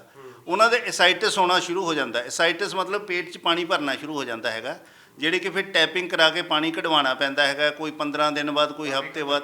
ਹਾਂਜੀ ਹਾਂਜੀ। ਉਸ ਤੋਂ ਬਾਅਦ ਦੇਖੋ, ਮਾਡਰਨ ਸਾਇੰਸ ਦੇ ਵਿੱਚ ਸਿਰਫ ਇੱਕੋ ਹੀ ਉਹਦਾ ਸੋਲੂਸ਼ਨ ਦੱਸਿਆ ਜਾਂਦਾ ਹੈ, ਲਿਵਰ ਟਰਾਂਸਪਲਾਂਟ, ਜਿਹੜਾ ਕਿ ਇੱਕ ਬਹੁਤ ਹੀ ਮਹਿੰਗਾ ਇਲਾਜ ਹੈਗਾ। ਉਹਦੇ ਵਿੱਚ ਡੋਨਰ ਦਾ ਵੀ ਤੁਹਾਨੂੰ ਹੀ ਅਰੇਂਜਮੈਂਟ ਕਰਨਾ ਪੈਂਦਾ ਹੈਗਾ। ਉਹਦੇ ਬਾਵਜੂਦ ਵੀ 25-30 ਲੱਖ ਰੁਪਏ ਲਾ ਕੇ ਵੀ ਤੁਸੀਂ ਉਹਦੇ ਵਿੱਚ ਆਪਣਾ ਸੰਤੁਸ਼ਟ ਨਹੀਂ ਹੈ, ਉਹਦੇ 'ਚ ਸੈਟਿਸਫਾਈਡ ਰਿਜ਼ਲਟ ਨਹੀਂ ਹੈ, ਠੀਕ ਹੈ ਨਾ। ਕਿਉਂਕਿ ਮੰਨ ਲਓ ਇੱਕ 60 ਸਾਲ ਦੇ ਬਜ਼ੁਰਗ ਨੂੰ 25 ਸਾਲ ਦੇ ਲੜਕੇ ਦਾ ਲਿਵਰ ਲੱਗ ਰਿਹਾ ਤੇ ਉਹ ਫਿਰ ਬਹੁਤ ਅੱਛੀ ਤਰ੍ਹਾਂ ਆਪਣੇ ਆਪ ਨੂੰ ਸਟੈਬਲਿਸ਼ ਨਹੀਂ ਕਰ ਪਾਉਂਦਾ। ਚਲੋ ਅਸੀਂ ਕਹਿੰਦੇ ਹਾਂ ਅਗਰ ਤੁਸੀਂ ਕਰਵਾਉਣਾ ਤਾਂ ਸਾਡੀ 2 ਮਹੀਨੇ ਦਵਾਈ ਖਾ ਕੇ ਦੇਖ ਲਓ, ਅਗਰ ਤੁਹਾਡੀ ਵਾਪਸੀ ਹੁੰਦੀ ਠੀਕ ਹੈ, ਨਹੀਂ ਤੁਸੀਂ ਕਰਵਾ ਲਓ, ਠੀਕ ਹੈ ਨਾ। ਬਟ ਇਹਦੇ ਨਾਲ ਲਿਵਰ ਦੇ ਵਿੱਚ ਵੀ ਮਾਰਵਲਸ ਰਿਜ਼ਲਟ ਹੈਗੇ, ਠੀਕ ਹੈ ਨਾ। ਕਿਉਂਕਿ ਜਦੋਂ ਲਿਵਰ ਇਟਸੈਲਫ ਇੱਕ ਆਰਗਨ ਐਸਾ ਜਿਹੜਾ ਆਪਣੇ ਆਪ ਨੂੰ ਆਪ ਰਿਪੇਅਰ ਕਰਦਾ ਹੈਗਾ, ਠੀਕ ਹੈ ਨਾ। ਲਿਵਰ ਨੂੰ ਥੋੜ੍ਹਾ ਟਾਈਮ ਦਿਓ, 22 ਡੇਜ਼ ਦੇ ਵਿੱਚ ਲਿਵਰ ਆਪਣੇ ਆਪ ਨੂੰ ਰਿਪੇਅਰ ਕਰ ਲੈਂਦਾ ਹੈਗਾ। ਛੋਟੀ ਮੋਟੀਆਂ ਬਿਮਾਰੀਆਂ ਜਿੱਦਾਂ ਕੀ ਹੋ ਗਿਆ, ਜੌਂਡਿਸ ਵਗੈਰਾ ਹੋ ਗਿਆ, SGOT SGPT ਇਨਕਰੀਜ਼ ਹੋਣੇ ਸ਼ੁਰੂ ਹੋ ਜਾਂਦੇ ਆ। SGPT ਜਦੋਂ ਵਧਣੇ ਸ਼ੁਰੂ ਹੋ ਗਏ ਇਹਦਾ ਮਤਲਬ ਤੁਹਾਡੇ ਲਿਵਰ 'ਚ ਖਰਾਬੀ ਹੋਣੀ ਸ਼ੁਰੂ ਹੋ ਗਈ ਹੈ। ਆਪਣਾ ਲਿਵਰ ਦਾ ਟੈਸਟ ਕਰਵਾਉਂਦੇ ਰਹਿਣਾ ਚਾਹੀਦਾ ਹੈ, ਜਿਹਦੇ ਨਾਲ ਪਤਾ ਲੱਗਦਾ ਹੈ ਵੀ ਤੁਹਾਡੇ ਸਰੀਰ ਦੇ ਵਿੱਚ ਕੋਈ ਬਿਮਾਰੀ ਤਾਂ ਨਹੀਂ ਹੈਗੀ। ਲਿਵਰ ਜਦੋਂ ਤੁਹਾਡਾ ਠੀਕ ਹੈ, ਤੁਸੀਂ 70 ਤੋਂ 80% ਠੀਕ ਹੈਗੇ ਹੋ। ਜਦੋਂ ਤੁਹਾਡਾ ਲਿਵਰ ਖਰਾਬ ਹੋਣਾ, ਉਹਦੇ ਨਾਲ ਹਰੇਕ ਆਰਗਨ ਨੂੰ ਉਹਦੇ ਮੁਤਾਬਕ ਡਾਈਟ ਨਹੀਂ ਪਹੁੰਚਣੀ, ਐਨਰਜੀ ਨਹੀਂ ਪਹੁੰਚਣੀ ਹੈਗੀ। ਇਸ ਕਰਕੇ ਦੂਜੇ ਅੰਗ ਵੀ ਡੇ ਬਾਏ ਡੇ ਵੀਕ ਹੋਣਾ ਸ਼ੁਰੂ ਹੋ ਜਾਂਦੇ ਹਨ। ਤੋ ਲਿਵਰ ਦੇ ਵਿੱਚ ਵੀ ਇਹਦਾ ਬਹੁਤ ਹੀ ਮਾਰਵਲਸ ਰਿਜ਼ਲਟ ਹੈਗਾ। ਜਦੋਂ ਸਟੈਮ ਸੈੱਲ ਤੁਸੀਂ ਐਂਟਰ ਕਰਨੇ ਹੈਗੇ, ਇਹਨਾਂ ਨੇ ਉਹਦੇ ਈਵਨ ਦੇਖੋ ਸਿਰੋਸਿਸ ਦੇ ਵਿੱਚ ਕੀ ਹੁੰਦਾ, ਮਾਡਰਨ ਸਾਇੰਸ ਕਹਿ ਰਹੀ ਹੈ ਵੀ ਅਸੀਂ ਉਸ ਤੋਂ ਵਾਪਸੀ ਨਹੀਂ ਕਰ ਸਕਦੇ, ਪਰ ਸਾਡੀ ਸਾਇੰਸ ਲਿਵਰ ਸਿਰੋਸਿਸ ਤੋਂ ਵੀ ਜਿਹੜੇ ਟਿਸ਼ੂ ਡੈਮੇਜ ਹੋ ਚੁੱਕੇ ਹੈ ਉਹਨਾਂ ਨੂੰ ਦੁਬਾਰਾ ਰੀਐਕਟੀਵੇਟ ਰੀਜਨਰੇਟ ਕਰਕੇ ਉਹਨਾਂ ਦੀ ਵਾਪਸੀ ਕਰਦੀ ਹੈ। ਸਭ ਤੋਂ ਪਹਿਲਾਂ ਤਾਂ ਉਹਦਾ ਐਸਾਈਟਸ ਹੋਣਾ ਬੰਦ ਹੋ ਜਾਂਦਾ, ਪਾਣੀ 'ਚ ਪੇਟ 'ਚ ਭਰਨਾ ਬੰਦ ਹੋ ਜਾਂਦਾ ਤੇ ਉਹਦੀ ਇਨਟੇਕ ਡਾਈਟ ਅੱਛੀ ਹੋ ਜਾਂਦੀ ਹੈ, ਕਿਉਂਕਿ ਜਦੋਂ ਪਾਣੀ ਭਰਿਆ ਹੁੰਦਾ ਪੇਸ਼ੈਂਟ ਨਾ ਤਾਂ ਕੁਝ ਖਾ ਸਕਦਾ ਹੈਗਾ। ਉਸ ਤੋਂ ਬਾਅਦ ਕੀ ਹੈ, ਅਗਲੀ ਸਟੇਜ ਹੁੰਦੀ ਹੈ ਵੀ ਉਹ ਕਿਡਨੀ ਵੱਲ ਨੂੰ ਕਨਵਰਟ ਹੋਣਾ ਸ਼ੁਰੂ ਹੋ ਜਾਂਦਾ, ਕਿਡਨੀ ਫੇਲੀਅਰ, ਯੂਰਿਨ ਆਊਟਪੁੱਟ ਘਟ ਜਾਂਦੀ ਹੈ, ਕ੍ਰੀਏਟਿਨਿਨ ਤੁਹਾਡਾ ਵਧਣਾ ਸ਼ੁਰੂ ਹੋ ਜਾਣਾ ਹੈ। ਉਸ ਤੋਂ ਬਾਅਦ ਡੇ ਬਾਏ ਡੇ ਤੁਹਾਡਾ ਨਾਲ ਕਿਡਨੀ ਵੀ ਇਨਵੋਲਵ ਹੋ ਜਾਂਦੀ ਹੈਗੀ ਹੈ। ਤੋ ਬਿਹਤਰ ਇਹੀ ਹੈ ਵੀ ਅਸੀਂ ਪੇਸ਼ੈਂਟ ਨੂੰ ਸੁਜੈਸਟ ਕਰਦੇ ਹੈਗੇ ਆ ਵੀ ਅਗਰ ਤੁਹਾਨੂੰ ਲਿਵਰ ਸਰੋਸਿਸ ਹੈਗਾ, ਇਹ ਸਟਾਰਟਿੰਗ ਅਗਰ ਤੁਹਾਨੂੰ ਫੈਟੀ ਲਿਵਰ ਹੋ ਗਿਆ ਤੇ ਤੁਹਾਨੂੰ ਇਸ ਚੀਜ਼ ਦਾ ਇਸਤੇਮਾਲ ਕਰਨਾ ਚਾਹੀਦਾ ਹੈ, ਕਿਉਂਕਿ ਆਪਾਂ ਜ਼ਰੂਰ ਚੌਥੀ ਸਟੇਜ 'ਤੇ ਜਾ ਕੇ ਹੀ ਇਲਾਜ ਵੱਲ ਨੂੰ ਜਾਈਏ, ਉਸ ਤੋਂ ਪਹਿਲਾਂ ਹੀ ਅਸੀਂ ਇਸ 'ਤੇ ਵਾਪਸੀ ਕਰ ਸਕਦੇ ਹਾਂ। ਮੈਂ ਇੱਕ ਹੋਰ ਸਵਾਲ ਪੁੱਛਣਾ ਚਾਹਾਂਗਾ। ਮੈਂ ਕਿਹਾ ਸੀ ਵੀ ਕਈ ਬਿਮਾਰੀਆਂ ਦਾ ਇਲਾਜ ਆ, ਕਿੰਨੀਆਂ ਕੁ ਬਿਮਾਰੀਆਂ ਦਾ ਇਲਾਜ ਹੈ? ਜਿਹੜਾ ਤੁਸੀਂ ਕਹਿ ਰਹੇ ਹੋ ਵੀ ਛੋਟਾ ਜਾਂ ਸ਼ੈਸ਼ੇ ਹੈ, ਇਹ ਕਿੰਨੀ ਕੁ ਬਿਮਾਰੀਆਂ ਦਾ ਇਲਾਜ ਕਰ ਸਕਦੀ? ਦੇਖੋ, ਇਹਨੇ ਕੋਈ ਬਿਮਾਰੀ ਨਹੀਂ ਦੇਖਣੀ, ਬਿਮਾਰੀ ਤੁਹਾਡੀ ਬੋਡੀ ਨੇ ਹੀ ਠੀਕ ਕਰਨੀ ਹੈ। ਇਹਨੇ ਤੁਹਾਡੀ ਬੋਡੀ ਨੂੰ ਐਡਾ ਸਟਰੋਂਗ ਕਰ ਦੇਣਾ। ਅਸੀਂ ਖਾਂਦੇ ਕਿਸੇ ਹੋਰ ਬਿਮਾਰੀ ਲਈ ਹਾਂ, ਸਾਡੀ ਠੀਕ ਕੋਈ ਹੋਰ ਬਿਮਾਰੀ ਹੋ ਰਹੀ ਹੁੰਦੀ ਹੈ। ਇਹ ਇਹਦਾ ਜਾਦੂਈ ਕਮਾਲ ਹੈਗਾ, ਠੀਕ ਹੈ ਨਾ। ਕਿਉਂਕਿ ਤੁਹਾਡੀ ਬੋਡੀ ਸਟਰੋਂਗ ਹੈ, ਤੁਹਾਡੀ ਬੋਡੀ ਦੀ ਹਰੇਕ ਸੈੱਲ ਐਕਟੀਵੇਟ ਹੈ, ਪੂਰੇ ਤਿਆਰ ਖੜੇ ਫੌਜੀ ਲੜਨ ਦੇ ਲਈ, ਬਿਮਾਰੀ ਲਈ। ਜਿਹੜਾ ਮਰਜ਼ੀ ਕੀਟਾਣੂ ਆ ਰਿਹਾ ਬਾਹਰੋਂ ਉਹਦੇ ਨਾਲ ਲੜਾਈ ਕਰਦੇ ਆ। ਅਤੇ ਜਿਹੜੇ ਸਾਡੇ ਅੰਗ ਖਰਾਬ ਹੋ ਰਹੇ ਨੇ ਉਹਨਾਂ ਦੀ ਰਿਪੇਅਰ ਕਰਨੀ ਹੈ ਨੇ, ਉਹਦੀ ਜਗ੍ਹਾ 'ਤੇ ਸਟੈਮ ਸੈੱਲ ਨੇ ਉਹਦੇ ਨਾਲ ਖੜ ਜਾਣਾ। ਮਤਲਬ ਹਥਿਆਰ ਬਾਹਰੋਂ ਪੂਰੇ ਦੇ ਦਿੱਤੇ, ਬਿਲਕੁਲ ਜੀ, ਵੱਡੇ ਜਿਹੜੇ ਕਹਿ ਦਿੰਦੇ ਆ ਵੀ ਵਧੀਆ ਹਥਿਆਰ ਦੇ ਦਿੱਤੇ ਤੁਹਾਡੀ ਬੋਡੀ ਨੂੰ, ਹੁਣ ਕਿਸੇ ਵੀ ਬਿਮਾਰੀ ਨਾਲ ਲੜ ਸਕਦੀ। ਅੱਜ ਤੱਕ ਇੰਡੀਆ ਦੇ ਵਿੱਚ ਸਿਰਫ ਸਾਡੀ ਕੰਪਨੀ ਹੈਗੀ ਹੈ ਜਿਹੜੀ ਇਸ ਸਟੈਮ ਸੈੱਲ ਨੂੰ ਔਰਲੀ ਲੈ ਕੇ ਆਈ। ਇਹਨੂੰ ਕਹਿੰਦੇ ਪਲਾਂਟ ਸਟੈਮ ਸੈੱਲ, ਠੀਕ ਹੈ ਨਾ, ਪਲਾਂਟਸ ਬੇਸਡ। ਹਾਂ, ਠੀਕ ਹੈ, which are equivalent to 80% human stem cell. ਹੁਣ ਤਾਂ ਕੀ, ਹੁਣ ਅੱਜ ਦੇ ਟਾਈਮ 'ਤੇ ਬੱਚਿਆਂ ਦਾ ਜੋ ਆਪਣਾ ਉਹਨੂੰ ਕਹਿੰਦੇ ਐਮਬਰੀਓ, ਨਾੜੂ ਜਿਹਨੂੰ ਕਹਿੰਦੇ ਹੈਗੇ, ਉਹਨੂੰ ਹੁਣ ਸਟੋਰ ਕਰਨਾ ਸ਼ੁਰੂ ਕਰਤਾ। ਉਹਦੇ ਨਾਲ ਵੀ ਬਹੁਤ ਵੱਡੀਆਂ ਵੱਡੀਆਂ ਬਿਮਾਰੀਆਂ ਦੀ ਇਲਾਜ ਹੁੰਦਾ ਹੈ। ਅਤੇ ਇਹ ਸਟੈਮ ਸੈੱਲ ਹੈ ਜਿਹੜਾ ਇਹ ਹਿਊਮਨ ਬੋਡੀ ਦੇ ਇਕੁਅਲੈਂਟ ਹੈ, 80% ਹਿਊਮਨ ਬੋਡੀ ਦੇ ਇਕੁਅਲੈਂਟ ਹੈਗਾ ਜੀ। ਤਾਂ ਹੁਣ ਇਹ ਵੀ ਪੁੱਛੂੰਗਾ ਵੀ ਜਿਸ ਚੀਜ਼ 'ਤੇ ਲੋਕੀ ਗੱਲ ਨਹੀਂ ਕਰਨਾ ਚਾਹੁੰਦੇ ਪਰ ਪ੍ਰੋਬਲਮ ਬਹੁਤ ਜ਼ਿਆਦਾ ਵੱਧ ਗਈ ਹੈ, ਉਹਦੀ ਗੱਲ ਕਰਦੇ ਆ ਤਾਂ ਹਰ ਕਿਸੇ ਨੂੰ ਲੋੜ ਵੀ ਪੈਂਦੀ ਹੈ। ਵਿਆਹ ਤੋਂ ਬਾਅਦ ਜੇ ਗੱਲ ਕਰਦੇ ਆ ਤਾਂ ਕਈ ਵਾਰੀ ਬੱਚਾ ਹੋਣ ਦੇ ਵਿੱਚ ਵੀ ਬੜੀ ਪ੍ਰੋਬਲਮ ਆ ਜਾਂਦੀ ਹੈ, ਸੈਕਸ ਪ੍ਰੋਬਲਮਸ ਬੜਿਆਂ ਨੂੰ ਹੋ ਜਾਂਦੀ ਹੈ। ਤਾਂ ਉਸ ਦੇ ਵਿੱਚ ਕਾਰਨ ਕੀ ਆ, ਹੋ ਕਿਉਂ ਰਹੀ ਆ, ਅਤੇ ਉਸ ਦੇ ਵਿੱਚ ਕਿੰਨੀ ਕੁ ਲਾਭਦਾਇਕ ਹੈ? ਦੇਖੋ, ਉਹ ਮੈਂ ਤੁਹਾਨੂੰ ਪਹਿਲਾਂ ਹੀ ਦੱਸ ਕੇ ਦਿੱਤਾ ਵੀ ਇਹ ਦੋਨੇ ਬਿਮਾਰੀਆਂ ਹਾਰਮੋਨਲ ਚੇਂਜਸ ਕਰਕੇ ਹੁੰਦੀਆਂ ਹੈਗੀਆਂ। ਜਦੋਂ ਸਾਡੀ ਡਾਈਟ ਠੀਕ ਨਹੀਂ ਹੈ, ਅਸੀਂ ਕੈਮੀਕਲ, ਪੈਸਟੀਸਾਈਡ ਇਹ ਚੀਜ਼ਾਂ ਖਾ ਰਹੇ ਹਾਂ, ਬਾਹਰ ਦਾ ਫਾਸਟ ਫੂਡ, ਜੰਕ ਫੂਡ ਇਹ ਚੀਜ਼ਾਂ ਖਾ ਰਹੇ ਹੈਗੇ ਆ, ਤਾਂ ਡੇ ਬਾਏ ਡੇ ਜੇ ਅਗਰ ਸਾਡੇ ਹੋਰ ਔਰਗਨ ਨੂੰ ਇਫੈਕਟ ਹੋਣਾ ਤਾਂ ਸਾਡੇ ਸੈਕਸੁਅਲ ਔਰਗਨਸ 'ਤੇ ਵੀ ਇਫੈਕਟ ਪੈਂਦਾ ਹੈਗਾ। ਲੇਡੀਜ਼ ਦੇ ਵਿੱਚ ਕੀ ਹੈ, ਮੈਂਸਟਰੁਅਲ ਪੀਰੀਅਡਸ ਨਹੀਂ ਠੀਕ ਹੈ ਰਹੇ, ਜਿਹਦੇ ਕਰਕੇ ਉਹਨਾਂ ਨੂੰ ਬਾਅਦ 'ਚੋਂ ਗਰਭ ਧਾਰਨ ਕਰਨ ਦੇ ਵਿੱਚ ਪਰੇਸ਼ਾਨੀ ਆਉਂਦੀ ਹੈਗੀ ਹੈ। ਅਤੇ ਜੋ ਮੇਲ ਹੈਗੇ ਆ ਉਹਨਾਂ ਦੇ ਵਿੱਚ ਵੀ ਕਾਫੀ ਸਮੱਸਿਆ ਆਉਂਦੀਆਂ ਹੈਗੀਆਂ, ਜਿਹਦਾ ਕਿ ਤੁਹਾਨੂੰ ਦੱਸਿਆ ਵੀ 100 ਬਿਮਾਰੀਆਂ ਕੀ ਏਕ ਦਵਾ, 100 ਨਹੀਂ 1000 ਹੀ ਤੁਸੀਂ ਕਹਿ ਲਓ।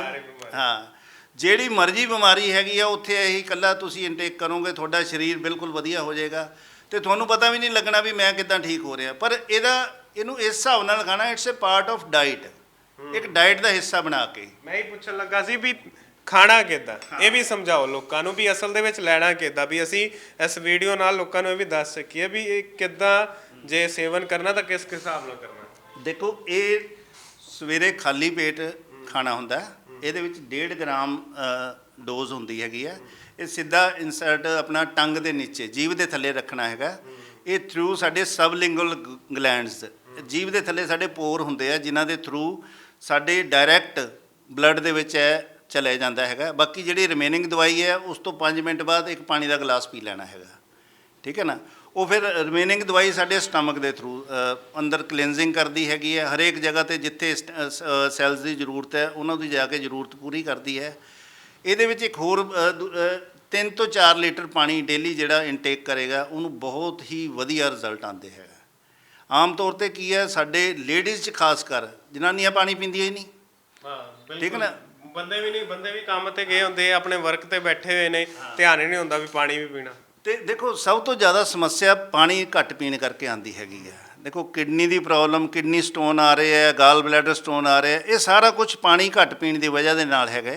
ਜਦੋਂ ਤੁਸੀਂ ਪਾਣੀ ਪ੍ਰੋਪਰ ਪੀ ਰਹੇ ਹੈਗੇ ਹੋ, ਅਰਥਰਾਈਟਿਸ ਦੀ ਸਮੱਸਿਆ, ਗੋਡਿਆਂ 'ਚ ਦਰਦ, ਗਾਊਟ ਹੋ ਗਿਆ, ਠੀਕ ਹੈ ਨਾ, ਇਹ ਸਾਰੀਆਂ ਸਮੱਸਿਆ ਪਾਣੀ ਘੱਟ ਪੀਣਾ।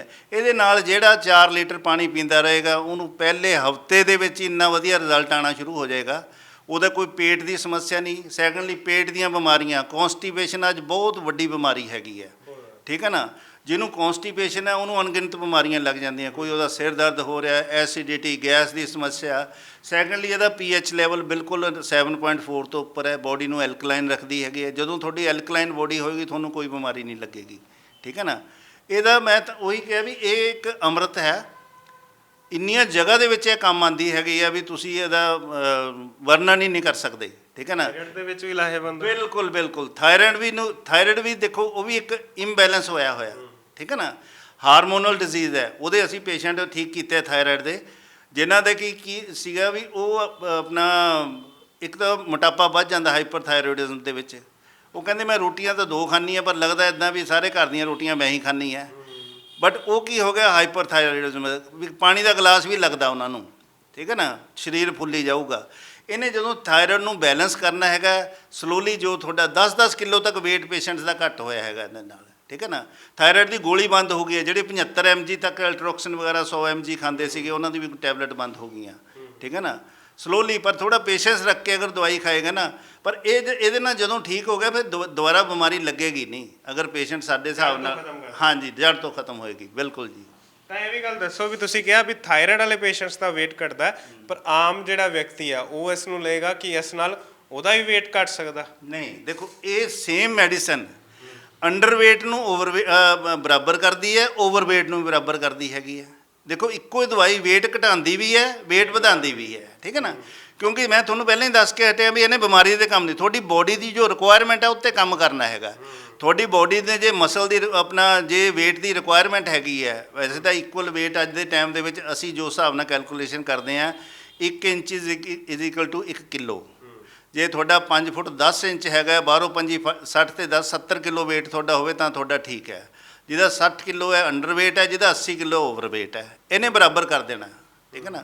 ਇਹ ਓਵਰਵੇਟ ਤੇ ਵੀ ਕੰਮ ਕਰਦੀ ਹੈ, ਅੰਡਰਵੇਟ ਤੇ ਵੀ ਕੰਮ ਕਰਦੀ ਹੈ। ਤਾਂ ਹੁਣ ਮੈਨੂੰ ਨਾ ਇੱਕ ਹੋਰ ਗੱਲ ਦੱਸੋ, ਕਿਡਨੀਜ਼ ਦੀ ਪ੍ਰੋਬਲਮ ਬਹੁਤ ਜ਼ਿਆਦਾ ਹੋ ਰਹੀ ਹੈ।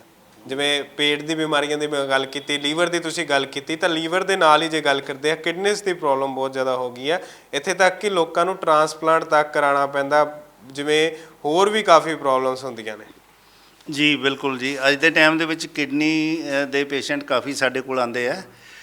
ਕਿਡਨੀ ਫੇਲੀਅਰ ਦੇਖੋ ਉਹਦਾ ਸਭ ਤੋਂ ਵੱਡਾ ਕਾਰਨ ਹੈ 2 ਬਿਮਾਰੀਆਂ, ਬਲੱਡ ਪ੍ਰੈਸ਼ਰ ਔਰ ਸ਼ੂਗਰ। ਜਿਨ੍ਹਾਂ ਨੂੰ ਇਹ 2 ਬਿਮਾਰੀਆਂ ਉਹਨਾਂ ਨੂੰ ਕਿਡਨੀ ਫੇਲੀਅਰ ਹੋਣ ਦੇ ਚਾਂਸਸ ਬਹੁਤ ਜ਼ਿਆਦਾ ਹੋ ਜਾਂਦੇ ਹਨ। ਦੇਖੋ ਜਦੋਂ ਕਿਡਨੀ ਫੇਲੀਅਰ ਹੋ ਗਈ, ਪੇਸ਼ੈਂਟ ਨੂੰ ਇੱਕੋ ਦਮ ਸਡਨ ਸ਼ੌਕ ਲੱਗਦਾ ਹੈਗਾ, ਉਹ ਡਾਕਟਰ ਕੋਲ ਜਾਂਦਾ ਵੀ ਡਾਕਟਰ ਸਾਹਿਬ ਯਾਰ ਮੈਨੂੰ ਦਿੱਕਤ ਹੋ ਰਹੀ ਹੈ, ਮੇਰਾ ਯੂਰਿਨ ਆਊਟਪੁੱਟ ਘੱਟ ਹੋ ਰਹੀ ਹੈ, ਮੇਰੇ ਪੈਰਾਂ 'ਤੇ ਸਵੈਲਿੰਗ ਆ ਰਹੀ ਹੈ, ਮੇਰੇ ਚਿਹਰੇ 'ਤੇ ਸਵੈਲਿੰਗ ਆ ਰਹੀ ਹੈ। ਡਾਕਟਰ ਨੂੰ ਕਹਿੰਦੇ ਵੀ ਤੂੰ ਆਪਣਾ RFT ਟੈਸਟ ਕਰਵਾ ਲਾ। ਉਹ 'ਚ ਪਤਾ ਲੱਗਦਾ ਕ੍ਰੈਟਿਨਿਨ 4 ਪੁਆਇੰਟ 'ਤੇ ਪਹੁੰਚ ਗਿਆ, ਯੂਰੀਆ ਜਿਹੜਾ 9800 'ਤੇ ਪਹੁੰਚ ਗਿਆ ਹੈਗਾ। ਇਹਦਾ ਮਤਲਬ ਤੁਹਾਡੀ ਕਿਡਨੀ ਖਰਾਬ ਹੋਣੀ ਸ਼ੁਰੂ ਹੋ ਗਈ ਹੈ, ਕਿਡਨੀ ਨੇ ਵਰਕਿੰਗ ਕਰਨਾ ਬੰਦ ਕਰਤਾ ਹੈ। ਅੱਛਾ, ਉਹਦੇ ਵਿੱਚ ਕੀ ਹੈ, ਜਦੋਂ ਇੱਕ ਵਾਰੀ ਤੁਹਾਡੀ ਕਿਡਨੀ ਖਰਾਬ ਹੋ ਗਈ ਤੇ ਮਾਡਰਨ ਸਾਇੰਸ ਦੇ ਵਿੱਚ 2 ਇਲਾਜ ਹੈ, ਜਾਂ ਤਾਂ ਇਹਨੂੰ ਤੁਸੀਂ ਡਾਇਲਸਿਸ ਕਰਵਾਉਂਦੇ ਰਹੋ ਤੇ ਜਾਂ ਇਹਨੂੰ ਟਰਾਂਸਪਲਾਂਟ ਕਰਵਾ ਲਓ। ਟਰਾਂਸਪਲਾਂਟ ਵੀ ਬਹੁਤ ਈਜ਼ੀ ਪ੍ਰੋਸੀਜਰ ਨਹੀਂ ਹੈਗਾ, ਉਹਦੇ ਵਿੱਚ ਤੁਹਾਡਾ ਡੋਨਰ ਤੁਹਾਡਾ ਆਪਣਾ ਇੱਕ ਬਲੱਡ ਰਿਲੇਸ਼ਨ ਦੇ ਵਿੱਚ ਹੀ ਹੋਣਾ ਚਾਹੀਦਾ ਹੈਗਾ, ਤੇ ਕਾਫੀ ਲੰਬੇ ਪ੍ਰੋਸੀਜਰ ਹੈਗੇ। ਤੇ ਜਾਂ ਫਿਰ ਪੇਸ਼ੈਂਟ ਨੂੰ ਡਾਇਲਸਿਸ, ਅੱਜ ਦੇ ਟਾਈਮ ਦੇ ਵਿੱਚ ਹਸਪਤਾਲ ਭਰੇ ਪਏ ਨੇ, ਡਾਇਲਸਿਸ ਯੂਨਿਟ ਲੱਗੇ ਹੋਏ ਨੇ, ਆਓ ਹਫਤੇ ਬਾਅਦ 5-6 ਦਿਨਾਂ ਬਾਅਦ ਡਾਇਲਸਿਸ ਕਰਾ ਕੇ ਚਲੇ ਜਾਓ, ਜਿਹਦਾ ਕਿ ਪੇਸ਼ੈਂਟ ਇੱਕ ਟਾਈਮ ਤੋਂ ਬਾਅਦ ਇੰਨਾ ਕਿ ਜ਼ਿਆਦਾ ਇਰੀਟੇਟ ਹੋ ਜਾਂਦਾ ਹੈ। ਡਾਇਲਸਿਸ ਕਰਵਾਉਣ ਦੇ ਲਈ 4-5-6 ਘੰਟੇ ਲੱਗਦੇ ਹਨ। ਉਹ ਅੱਜ ਡਾਇਲਸਿਸ ਕਰਾ ਕੇ ਜਾਂਦਾ, ਅਗਲੇ ਡਾਇਲਸਿਸ ਦਾ ਇੰਤਜ਼ਾਰ ਹੁੰਦਾ ਉਹਨੂੰ। ਇਹ ਜਿਹੜੀ ਸਟੈਮ ਸੈੱਲ ਹੈਗਾ, ਇਹਦੇ ਨਾਲ ਕਿਡਨੀ ਦੇ ਜਿਹੜੇ ਨੈਫਰੋਨਸ ਹੈ ਬੰਦ ਹੋ ਗਏ ਨੇ, ਕਿਡਨੀ ਦੀ ਵਰਕਿੰਗ ਘੱਟ ਗਈ ਹੈਗੀ ਹੈ, ਕਿਡਨੀ ਸੈੱਲ ਨੂੰ ਐਕਟੀਵੇਟ ਕਰਦਾ ਹੈ, ਕਿਡਨੀ ਦੁਆਰਾ ਆਪਣਾ ਰੀਐਕਟੀਵੇਟ ਹੋਣਾ ਸ਼ੁਰੂ ਹੋ ਜਾਂਦੀ ਹੈਗੀ ਹੈ। ਇਹਦੇ ਨਾਲ ਅਸੀਂ ਕਿਡਨੀ ਦੇ ਸਭ ਤੋਂ ਪਹਿਲਾਂ ਤਾਂ ਪੇਸ਼ੈਂਟ ਦੇ ਡਾਇਲਸਿਸ ਦੀ ਡਿਊਰੇਸ਼ਨ ਘਟਦੀ ਹੈਗੀ ਹੈ। ਇਹਦਾ ਮਤਲਬ ਤੁਹਾਡੀ ਕਿਡਨੀ ਨੇ ਕੰਮ ਕਰਨਾ ਸਟਾਰਟ ਕਰਤਾ ਹੈਗਾ। ਜਿੱਦਾਂ ਡਿਊਰੇਸ਼ਨ ਇੱਦਾਂ ਵੀ ਮੰਨ ਲਓ ਵੀ ਤੁਹਾਨੂੰ ਹਫਤੇ ਬਾਅਦ ਡਾਇਲਸਿਸ ਹੁੰਦਾ ਹੈਗਾ, ਤੇ ਉਸ ਤੋਂ ਬਾਅਦ ਤੁਹਾਡਾ ਕ੍ਰੈਟਿਨਿਨ ਵਧਣਾ ਜਦੋਂ, ਤੇ ਡਾਕਟਰ ਨੇ ਕਹਿਣਾ ਡਾਇਲਸਿਸ ਕਰਵਾ ਲਓ। ਇਹਨੇ ਤੁਹਾਡਾ ਸਲੋਲੀ ਪਹਿਲਾਂ ਨਾ ਉਹ ਡਾਇਲਸਿਸ ਦੀ ਡਿਊਰੇਸ਼ਨ ਵਧਾਉਣੀ ਹੋਵੇ, ਤੁਹਾਨੂੰ 15 ਦਿਨ ਬਾਅਦ ਜਾਂ ਮਹੀਨੇ ਬਾਅਦ ਕਿਤੇ ਕਰਵਾਉਣ ਦੀ ਲੋੜ ਪੈ ਗਈ, ਜਦੋਂ 8-9 ਤੱਕ ਪਹੁੰਚ ਗਿਆ ਕ੍ਰੈਟਿਨਿਨ, ਅਗਲਾ ਦੂਜੇ-ਤੀਜੇ ਮਹੀਨੇ ਬਾਅਦ ਉਹਦਾ ਡਾਇਲਸਿਸ ਬੰਦ ਹੋ ਜਾਂਦਾ ਹੈ। ਜਦੋਂ ਡਾਇਲਸਿਸ ਬੰਦ ਹੋ ਗਿਆ, ਪੇਸ਼ੈਂਟ ਆਪਣੇ ਆਪ ਨੂੰ ਬੈਟਰ ਫੀਲ ਕਰਨਾ, ਪਰ ਉਹਦੇ ਵਿੱਚ ਅਸੀਂ ਇੱਕ ਡਾਈਟ ਚਾਰਟ ਬਣਾਇਆ ਹੋਇਆ, ਉਹ ਡਾਈਟ ਚਾਰਟ ਫੋਲੋ ਕਰਨਾ। ਪੇਸ਼ੈਂਟ ਨੂੰ ਪਤਾ ਹੀ ਨਹੀਂ ਹੈਗਾ, ਉਹ ਡਿਜ਼ੀਜ਼ ਉਹ ਉਹ ਆਪਣਾ ਉਹ ਖਾਣਾ ਖਾ ਰਿਹਾ ਜਿਹੜਾ ਕਿ ਕਿਡਨੀ ਨੂੰ ਖੁਦ ਨੁਕਸਾਨ ਪਹੁੰਚਾਉਂਦਾ ਹੈਗਾ। ਉਹਦਾ ਅਸੀਂ ਇੱਕ ਅਲੱਗ ਤੋਂ ਡਾਈਟ ਚਾਰਟ ਬਣਾਇਆ ਹੋਇਆ, ਉਹ ਅਸੀਂ ਪੇਸ਼ੈਂਟ ਫੋਲੋ ਕਰੇ, ਨਾਲ ਸਾਡੀ ਇਹ ਦਵਾਈ ਲਵੇ ਤਾਂ ਸਾਰਾ ਕੁਝ ਬਹੁਤ ਅੱਛਾ ਹੋ ਜਾਂਦਾ ਹੈ। ਮਤਲਬ ਡਾਇਲਿਸਿਸ ਤੱਕ ਵਿਅਕਤੀ ਦਾ ਘਟਾ ਦਿੰਦੀ, ਤੁਸੀਂ ਇਹ ਗੱਲ ਕਹਿ ਰਹੇ ਹੋ। ਕਈ ਵਾਰੀ ਹੁੰਦਾ ਮਹੀਨੇ ਦੇ ਵਿੱਚ 6-6 ਵਾਰੀ ਕਰਾਉਣਾ ਪੈਂਦਾ, 6 ਵਾਰੀ ਕਰਵਾਉਣਾ ਪੈਂਦਾ। ਪਹਿਲੇ ਮਹੀਨੇ ਉਹਦੀ ਡਾਇਲਿਸਿਸ ਦੀ ਡਿਊਰੇਸ਼ਨ ਘਟਣੀ ਸ਼ੁਰੂ ਹੋ ਜਾਂਦੀ ਹੈਗੀ ਹੈ, ਠੀਕ ਹੈ ਨਾ, ਕਿਉਂਕਿ ਸਾਡੇ ਕੋਲ ਤਾਂ ਆਪਸ਼ਨ ਹੀ ਕੋਈ ਨਹੀਂ ਹੈਗੀਆਂ। ਸਾਡੇ ਕੋਲ ਡਾਇਲਿਸਿਸ ਦੀ ਆਪਸ਼ਨ ਹੈ ਜਾਂ ਸਾਨੂੰ ਟ੍ਰਾਂਸਪਲਾਂਟ ਦੀ ਆਪਸ਼ਨ ਹੈ। ਤੁਸੀਂ ਖਾ ਕੇ ਤਾਂ ਦੇਖੋ, ਸਾਡੇ ਤੋਂ ਪੇਸ਼ੈਂਟ ਪਹਿਲੇ ਦਿਨ ਹੀ ਪੁੱਛੂਗਾ ਕਿੱਦਣ ਠੀਕ ਹੋ ਜਾਊਗਾ, ਵੀ ਤੁਸੀਂ ਯਾਰ ਸ਼ੁਰੂ ਤਾਂ ਕਰੋ ਪਹਿਲਾਂ, ਠੀਕ ਹੈ ਨਾ। ਬਿਮਾਰੀਆਂ ਐਡੀਆਂ ਵੱਡੀਆਂ ਤੇ ਆਪਾਂ ਰਿਜ਼ਲਟ ਕਹਿੰਦੇ ਆ ਵੀ ਹਾਂ ਨਾਲ ਸਾਨੂੰ ਰਿਜ਼ਲਟ ਮਿਲ ਜੇ, ਹੁਣੇ ਹੀ ਮਿਲ ਜੇ। ਇਹਨੇ ਦੇਖੋ ਜਦੋਂ ਕਿਡਨੀ ਪੇਸ਼ੈਂਟ ਦੀ ਕਿਉਂਕਿ ਉਹਦੀ ਫਿਰ ਡਾਈਟ ਘਟ ਜਾਂਦੀ ਹੈ, HB ਉਹਦਾ ਬਰਨ ਹੋਣਾ ਸ਼ੁਰੂ ਹੋ ਜਾਂਦਾ, HB ਘਟਣਾ। ਇਹਨੇ ਸਭ ਤੋਂ ਪਹਿਲਾਂ ਤੁਹਾਡੀ ਬੋਡੀ ਨੂੰ ਸਟੀਮੂਲੇਟ ਕਰਨਾ, ਬੋਡੀ ਨੂੰ ਉਹਦੇ ਕਾਬਲ ਕਰਨਾ ਵੀ ਇਹ ਚੀਜ਼ਾਂ ਨਾ ਘਟਣ, ਬੋਡੀ ਨੂੰ ਸਟਰੋਂਗ ਬਣਾਉਣਾ, ਜਿਹਦੇ ਕਰਕੇ ਹੌਲੀ ਹੌਲੀ ਤੁਹਾਡੇ ਜੋ ਕਿਡਨੀ ਸੈੱਲ ਐਕਟੀਵੇਟ ਹੋ ਜਾਂਦੇ ਹੈਗੇ ਆ ਅਤੇ ਤੁਹਾਡੀ ਕਿਡਨੀ ਵਰਕਿੰਗ ਕਰਨਾ ਸ਼ੁਰੂ ਕਰ ਦਿੰਦੀ ਹੈ। ਤਾਂ ਹੁਣ ਨਾ ਇੱਕ ਬੜਾ ਜ਼ਿਆਦਾ ਹੋ ਗਿਆ ਜੋੜਾਂ ਦਾ ਦਰਦ। ਪਹਿਲਾਂ ਤਾਂ ਬਜ਼ੁਰਗਾਂ ਦੇ ਵਿੱਚ ਸੁਣੀਦਾ ਸੀ, ਬਜ਼ੁਰਗਾਂ ਦੇ ਵਿੱਚ ਵੀ ਪਹਿਲਾਂ ਇਹ ਸੁਣਨ ਨੂੰ ਮਿਲਦਾ ਸੀ, ਇਹ ਵੀ 10-15 ਸਾਲ ਪਹਿਲਾਂ ਹੀ ਬਜ਼ੁਰਗਾਂ ਦੇ ਵਿੱਚ ਸੁਣਨ ਨੂੰ ਮਿਲਿਆ।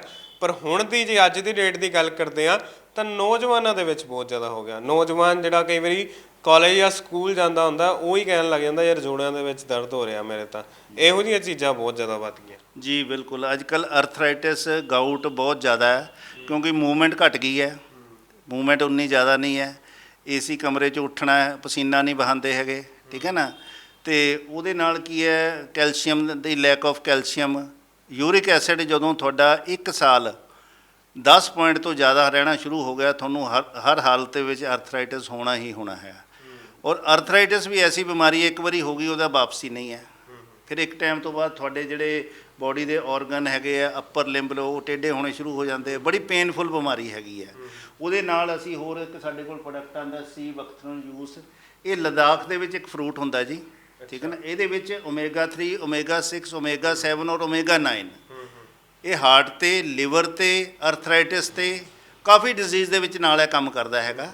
ਇਹਨੂੰ ਅਸੀਂ ਐਡ ਔਨ ਕਰਦੇ ਹੈਗੇ ਹਾਂ ਤਾਂ ਕਿ ਅਸੀਂ ਮੇਨ ਸਭ ਤੋਂ ਪਹਿਲਾਂ ਬੋਡੀ ਨੂੰ ਸਟਰੋਂਗ ਬਣਾਉਣਾ ਹੈ। ਜਦੋਂ ਬੋਡੀ ਸਟਰੋਂਗ ਹੋ ਗਈ ਆਟੋਮੈਟਿਕਲੀ ਬਿਮਾਰੀਆਂ ਜਾਂਦੀਆਂ ਹੈਗੀਆਂ। ਅਰਥਰਾਈਟਿਸ ਦੇ ਵਿੱਚ ਵੀ ਇਹਦੇ ਮਾਰਵਲਸ ਰਿਜ਼ਲਟ ਹੈਗੇ। ਜਿਹੜੇ ਪੇਸ਼ੈਂਟ ਖਾ ਖਾ ਕੇ ਗੋਲੀਆਂ ਦਰਦਾਂ ਦੀਆਂ, ਉਸ ਤੋਂ ਬਾਅਦ ਫਿਰ ਗੁਰਦੇ ਉੱਡ ਜਾਂਦੇ ਆ, ਠੀਕ ਹੈ ਨਾ।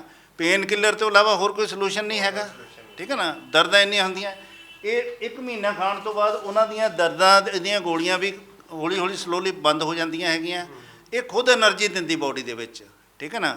ਅਰਥਰਾਈਟਿਸ ਦੇ ਵੀ ਕਾਫੀ ਪੇਸ਼ੈਂਟ ਜਿਹੜੇ ਬੈੱਡ 'ਤੇ ਸੀਗੇ, ਪੈਰਾਲਾਈਸਿਸ ਦੇ ਵਿੱਚ ਬਹੁਤ ਅੱਛਾ ਇਹ ਕੰਮ ਕਰਦਾ ਹੈਗਾ। ਪੈਰਾਲਾਈਸਿਸ ਜਦੋਂ ਐਸੇ ਪੇਸ਼ੈਂਟ ਜਿਹੜੇ ਬਿਲਕੁਲ ਆਪਣੇ ਟੋਇਲਟ ਬਾਥਰੂਮ ਜਾਣ ਜੋਗੇ ਵੀ ਨਹੀਂ ਸੀਗੇ, ਲੱਤ ਬਾਂਹ ਨਹੀਂ ਹਿਲਾ ਸਕਦੇ ਸੀਗੇ, ਫੇਸ ਦੇ ਉਹਨਾਂ ਨੂੰ ਪੈਰਾਲਾਈਸਿਸ ਸੀਗਾ, ਉਹ ਸਾਰੇ ਇਹਦੇ ਨਾਲ, ਕਿਉਂਕਿ ਇਹਨੇ ਜਦੋਂ ਤੁਹਾਡੇ ਬਲੱਡ ਦੇ ਵਿੱਚ ਐਂਟਰ ਕਰਨਾ ਹੈਗਾ, ਇਹਨੇ ਉਸ ਸੈੱਲਸ ਨੂੰ ਐਕਟੀਵੇਟ ਕਰਨਾ ਹੈ ਜਿਹਦੇ ਕਰਕੇ ਬਿਮਾਰੀ ਹੋਈ ਹੈ। ਉਹਦੀ ਜਗ੍ਹਾ ਸਟੈਮ ਸੈੱਲ ਨੇ ਲੈ ਲੈਣੀ ਹੈਗੀ ਹੈ। ਜਦੋਂ ਉਹਨੇ ਜਗ੍ਹਾ ਲੈ ਲਈ ਅਤੇ ਉਹਨੇ ਐਕਟੀਵੇਟ ਹੋ ਗਿਆ ਤਾਂ ਉਹ ਬਿਮਾਰੀ ਉਸ ਤੋਂ ਬਾਅਦ ਉਹ ਤੁਹਾਡਾ ਜਿਹੜਾ ਬੋਡੀ ਦਾ ਔਰਗਨ ਹੈ ਰੀਜਨਰੇਟ ਹੋ ਜਾਂਦਾ ਹੈ, ਰੀਐਕਟੀਵੇਟ ਹੋ ਜਾਂਦਾ ਹੈ। ਹਾਰਟ ਦੀ ਤੁਸੀਂ ਗੱਲ ਕੀਤੀ, ਹਾਰਟ ਦੀ ਪ੍ਰੋਬਲਮ ਬਹੁਤ ਜ਼ਿਆਦਾ ਹੋ ਗਈ ਆ। ਅਤੇ ਅੱਜ ਕੱਲ੍ਹ ਤਾਂ ਕਹਿਣਾ ਨਹੀਂ ਚਾਹੀਦਾ ਵੀ ਅਸੀਂ ਕਈ ਵਾਰੀ ਖਬਰਾਂ ਵੀ ਇਹੋ ਜਿਹੀਆਂ ਸੁਣਦੇ ਹਾਂ ਵੀ ਵੱਡੇ ਵੱਡੇ ਐਕਟਰਸ ਜਿਹੜੇ ਨੇ ਇੱਕੋ ਦਮ ਪਤਾ ਨਹੀਂ ਲੱਗਿਆ ਹਾਰਟ ਫੇਲੀਅਰ, ਇੱਕੋ ਦਮ ਹੀ ਕੁਛ ਵੀ ਨਹੀਂ ਪਤਾ ਲੱਗਦਾ। ਕੋਈ ਐਕਸਰਸਾਈਜ਼ ਕਰਦਾ ਪਿਆ ਸੀ, ਕੋਈ ਨੋਰਮਲੀ ਤੁਰਦਾ ਪਿਆ ਸੀ, ਵੀਡੀਓਜ਼ ਵੀ ਦੇਖਦੇ ਹਾਂ ਅਸੀਂ ਵੀ ਬੰਦਾ ਆਰਾਮ ਨਾਲ ਘਰੋਂ ਬਾਹਰ ਨਿਕਲਿਆ ਹੁੰਦਾ, ਆਰਾਮ ਨਾਲ ਤੁਰ ਹੀ ਰਿਹਾ ਹੁੰਦਾ, ਉਸੇ ਟਾਈਮ ਡਿੱਗ ਜਾਂਦਾ, ਉਸੇ ਟਾਈਮ ਹੀ ਖਤਮ ਹੋ ਜਾਂਦਾ। ਜੀ ਬਿਲਕੁਲ। ਦੇਖੋ ਉਹਦੇ ਲਈ ਵੀ ਕੀ ਹੈ, ਸਾਡਾ ਡਾਈਟ ਦੇ ਵਜ੍ਹਾ ਨਾਲ ਜਾਂ ਸਾਡੀ ਲੈਕ ਆਫ ਐਕਸਰਸਾਈਜ਼, ਇਹਨਾਂ ਚੀਜ਼ਾਂ ਵਜ੍ਹਾ ਨਾਲ ਸਾਡਾ ਹਾਰਟ ਦੇ ਮਸਲ ਵੀ ਪੂਅਰ ਹੋ ਜਾਂਦੇ ਆ। ਮੈਂ ਤੁਹਾਨੂੰ ਦੱਸਿਆ ਨਾ, ਸਾਡੀ ਬੋਡੀ 200 ਤਰ੍ਹਾਂ ਦੇ ਮਸਲ ਹੈ। ਸਟੈਮ ਸੈੱਲ ਜਾ ਕੇ ਉਹਦੇ ਹਾਰਟ ਮਸਲ ਦੀ ਜਗ੍ਹਾ ਲੈ ਲੈਂਦੀ, ਜਿਹੜੇ ਮਸਲ ਪੂਅਰ ਹੈਗੇ ਉਹਨੂੰ ਰੀਐਕਟੀਵੇਟ ਕਰਦੀ ਹੈਗੀ ਹੈ। ਜਿਹੜਾ ਅੰਦਰ ਕੋਲੈਸਟਰੋਲ ਵਗੈਰਾ ਜਮ੍ਹਾਂ ਹੈਗਾ, ਦੇਖੋ ਹਾਰਟ ਅਟੈਕ ਉਦੋਂ ਹੀ ਹੁੰਦਾ ਜਦੋਂ ਤੁਹਾਡੀ ਨਾੜੀਆਂ ਦੇ ਵਿੱਚ ਕੋਲੈਸਟਰੋਲ ਜੰਮ ਗਿਆ। ਇਹਨੇ ਕੋਲੈਸਟਰੋਲ ਨੂੰ ਖਤਮ ਕਰਨਾ ਹੈਗਾ। ਇਹਦੇ ਵਿੱਚ ਨਾਲ ਦੇਖੋ ਜਿਹੜੀ ਓਮੇਗਾ 3, ਓਮੇਗਾ 6, 7, 9 ਇਹ ਹਾਰਟ ਦੇ ਲਈ ਇੰਨੀ ਕਿ ਮਾਰਵਲਸ ਚੀਜ਼ ਹੈਗੀ ਨਾ। ਖੂਨ ਨੂੰ ਬਿਲਕੁਲ ਪਤਲਾ, ਜਿੱਦਾਂ ਨਹੀਂ ਹੁੰਦਾ ਆਪਾਂ ਗੱਡੀ ਦਾ ਤੇਲ ਚੇਂਜ ਕਰਦੇ ਹੈਗੇ ਆ, ਉਸ ਤਰ੍ਹਾਂ ਹੀ ਤੇਲ ਚੇਂਜ ਕਰਨ ਵਾਲਾ ਕੰਮ ਹੈ, ਠੀਕ ਹੈ ਨਾ। ਜਦੋਂ ਤੁਹਾਡਾ ਖੂਨ ਪਤਲਾ ਹੋ ਜਾਏਗਾ, ਕਦੇ ਤੁਹਾਨੂੰ ਹਾਰਟ ਦੀ ਸਮੱਸਿਆ ਨਹੀਂ ਹੋ ਸਕਦੀ। ਅਸੀਂ ਕਦੇ ਹਾਰਟ ਦਾ ਲਿਪਿਡ ਪ੍ਰੋਫਾਈਲ ਇੱਕ ਟੈਸਟ ਹੁੰਦਾ, ਉਹ ਜ਼ਰੂਰ ਕਰਵਾ ਲੈਣਾ ਚਾਹੀਦਾ। ਉਹਦੇ ਨਾਲ ਪਤਾ ਲੱਗਦਾ ਰਹਿੰਦਾ ਵੀ ਤੁਹਾਡੇ ਹਾਰਟ ਦੀ ਕੀ ਕੰਡੀਸ਼ਨ ਹੈ। ਪੇਸ਼ੈਂਟ ਦਾ ਕੋਲੈਸਟਰੋਲ 600, 400, 500 ਤੱਕ ਪਹੁੰਚਿਆ ਹੁੰਦਾ, ਉਧਰ ਦੇ ਸਵੇਰੇ ਬਟਰ ਖਾ ਰਹੇ ਨੇ, ਪਰੌਂਠੇ ਖਾ ਰਹੇ ਨੇ। ਤਾਂ ਭਾਜੀ ਇਹ ਚੀਜ਼ਾਂ ਦਾ ਵੀ ਨਾਲ ਸਾਨੂੰ ਡਾਈਟ ਦਾ ਖਿਆਲ ਰੱਖਣਾ ਪਏਗਾ। ਅਤੇ ਨਾਲ ਇਹ ਦਵਾਈ ਤਾਂ ਅੰਮ੍ਰਿਤ ਵਾਲਾ ਹੀ ਕੰਮ ਕਰਦੀ ਹੈਗੀ ਹੈ ਜੀ। ਬਲੱਡ ਪ੍ਰੈਸ਼ਰ ਦੇ ਵਿੱਚ ਅੱਜ ਕੱਲ ਹਰ ਚੌਥੇ ਬੰਦੇ ਨੂੰ ਬਲੱਡ ਪ੍ਰੈਸ਼ਰ ਦੀ ਸਮੱਸਿਆ ਹੈਗਾ। ਬਲੱਡ ਪ੍ਰੈਸ਼ਰ ਜਿਹੜਾ ਬੰਦਾ 3 ਮਹੀਨੇ ਸਾਡੀ ਇਹ ਦਵਾਈ ਲਗਾਤਾਰ ਖਾ ਲੇਗਾ, ਉਹਦੀ ਸਲੋਲੀ ਮੈਡੀਸਨ ਦੀ ਜਿਹੜੀ ਆਪਣਾ ਕੁਆਂਟੀਟੀ ਉਹ ਘਟਣੀ। ਜੇ 50 mg ਖਾਂਦਾ 25 mg ਹੋ ਜੂਗੀ, 10 mg ਖਾਂਦਾ 5 mg ਹੋ ਜੂਗੀ। ਤੇ ਸਾਡੇ ਹਿਸਾਬ ਦੇ ਨਾਲ ਅਗਰ ਉਹ ਡਾਈਟ ਖਾਏਗਾ ਤੇ ਉਹਦੀ ਉਹ ਗੋਲੀ ਬੰਦ ਵੀ ਹੋ ਸਕਦੀ ਹੈ। ਮਤਲਬ ਤੁਸੀਂ ਕਹਿ ਰਹੇ ਹੋ ਵੀ ਜਿਹੜੀ ਰੈਗੂਲਰ ਉੱਠ ਕੇ ਗੋਲੀ ਖਾਣੀ ਪੈਂਦੀ ਆ ਉਹ ਖਤਮ, ਜੇ ਸਹੀ ਤਰੀਕੇ ਨਾਲ ਖਾਂਦਾ ਹੈ ਤਾਂ ਉਹ ਬੰਦ ਹੋ ਜਾਏਗੀ। ਬਿਲਕੁਲ ਬਿਲਕੁਲ। ਦੇਖੋ ਉਹ ਇਲਾਜ ਥੋੜੀ ਹੈਗਾ ਯਾਰ, ਇੱਕ ਦਿਨ ਦੀ ਇੱਕ ਦਿਨ ਤੁਸੀਂ 20 ਸਾਲ ਦਵਾਈ ਖਾ ਲਈ ਹੈ, 20 ਸਾਲ ਇੱਕ ਦਿਨ ਬਾਅਦ ਉਦੋਂ ਦਵਾਈ ਨਹੀਂ ਖਾਧੀ ਅਗਲੇ ਦਿਨ ਫਿਰ ਵੱਧ ਜਾਣਾ। ਉਹ ਤਾਂ ਆਪਣੀ ਡੇਲੀ ਦੀ ਡੋਜ਼ ਹੈਗੀ ਹੈ, ਠੀਕ ਹੈ ਨਾ। ਪਰ ਇਹਨੇ ਪੱਕਾ ਇਲਾਜ ਕਰਨਾ ਹੈਗਾ। ਇਹ ਜਿਹਨੇ 1 ਸਾਲ ਲਗਾਤਾਰ ਖਾ ਲਈ ਨਾ, ਦੇਖੋ ਕੁਝ ਪੇਸ਼ੈਂਟ ਆ ਸਾਡੇ ਕੋਈ ਬਿਮਾਰੀ ਦੇ ਕਰਕੇ ਉਹਨਾਂ ਨੇ ਸ਼ੁਰੂ ਕੀਤਾ ਸੀਗਾ, ਉਹ ਹੁਣ ਕਹਿ ਰਹੇ ਵੀ ਡਾਕਟਰ ਸਾਹਿਬ ਅਸੀਂ ਇਹਨੂੰ ਕੰਟੀਨਿਊ ਕਰ ਸਕਦੇ ਹਾਂ। ਅਸੀਂ ਕਿਹਾ ਕਰੋ, it's a part of diet. ਤੁਹਾਨੂੰ ਜ਼ਿੰਦਗੀ 'ਚ ਕੋਈ ਜਲਦੀ ਬਿਮਾਰੀ ਨਹੀਂ ਲੱਗੇਗੀ, ਠੀਕ ਹੈ ਨਾ। ਪੂਰੀ ਲੰਬੀ ਉਮਰ ਭੋਗ ਕੇ ਜਾਓਗੇ, ਕਿਉਂਕਿ ਆਮ ਤੌਰ 'ਤੇ ਬਿਮਾਰੀਆਂ ਦੇ ਕਰਕੇ ਬਹੁਤ ਛੋਟੀਆਂ ਉਮਰਾਂ ਦੇ ਵਿੱਚ ਹਾਰਟ ਅਟੈਕ ਹੋ ਰਹੇ ਨੇ। 25-25 ਸਾਲ ਦੀ ਉਮਰ ਦੇ ਵਿੱਚ ਕਿਡਨੀ ਫੇਲੀਅਰ ਹੋ ਰਹੇ ਨੇ। 12-12 ਸਾਲ ਦੇ ਬੱਚਿਆਂ ਨੂੰ ਡਾਇਬਟੀਜ਼ ਹੋ ਰਹੀ ਹੈ, ਠੀਕ ਹੈ ਨਾ। ਬਲੱਡ ਪ੍ਰੈਸ਼ਰ, ਹਾਰਟ ਡਿਜ਼ੀਜ਼, ਅੱਜ ਕੱਲ੍ਹ ਹਾਰਟ ਅਟੈਕ ਦੀਆਂ ਹੁਣ ਸਰਦੀਆਂ ਆ ਗਈਆਂ, ਹਾਰਟ ਅਟੈਕ ਦੇ ਕੇਸਿਸ ਬਹੁਤ ਜ਼ਿਆਦਾ ਇਨਕਰੀਜ਼ ਹੋ ਜਾਂਦੇ ਹਨ, ਠੀਕ ਹੈ ਨਾ। ਸੋ ਇਹਦੇ ਲਈ ਸਭ ਤੋਂ ਪਹਿਲਾਂ ਆਪਣੇ ਆਪ ਨੂੰ ਪ੍ਰੋਟੈਕਟ ਕਰੋ। ਬਿਮਾਰੀ ਤੋਂ ਪਹਿਲਾਂ ਇਲਾਜ ਕਰੋ, ਬਿਮਾਰੀ ਤੋਂ ਬਾਅਦ ਕਈ ਵਾਰੀ ਸਾਨੂੰ ਟਾਈਮ ਨਹੀਂ ਲੱਗਦਾ। ਇਹ ਬਿਮਾਰੀ ਤੋਂ ਪਹਿਲਾਂ ਦੇ ਇਲਾਜ ਹੈ। ਇਹ ਤੁਸੀਂ ਖਾਂਦੇ ਰਹੋਗੇ, ਤੁਹਾਡੇ ਸਰੀਰ ਦੇ ਵਿੱਚ ਕੋਈ ਸਮੱਸਿਆ ਨਹੀਂ ਆਏਗੀ। ਤੁਹਾਡਾ ਸਰੀਰ ਸਟਰੋਂਗ ਹੈ, ਤੁਹਾਡਾ ਮਨ ਪ੍ਰਸੰਨ ਰਹੇਗਾ। ਤੁਹਾਡੀ ਜੇਬ 'ਚ ਪੈਸਾ ਹੈ ਨਹੀਂ ਹੈ, ਤੁਸੀਂ ਬਹੁਤ ਖੁਸ਼ ਮਹਿਸੂਸ ਕਰੋਗੇ। ਉਧਰ ਤੁਸੀਂ ਬਿਮਾਰ ਹੋ, ਅੰਦਰ 2 ਕਰੋੜ ਰੁਪਈਆ ਪਿਆ, ਉਹ ਤੁਹਾਨੂੰ ਚੰਗਾ ਨਹੀਂ ਲੱਗਣਾ ਵੀ ਨਹੀਂ ਯਾਰ ਪੈਸੇ ਦਾ ਮੈਂ ਕੀ ਕਰਨਾ, ਮੇਰਾ ਸਰੀਰ ਹੀ ਠੀਕ ਨਹੀਂ ਹੈਗਾ।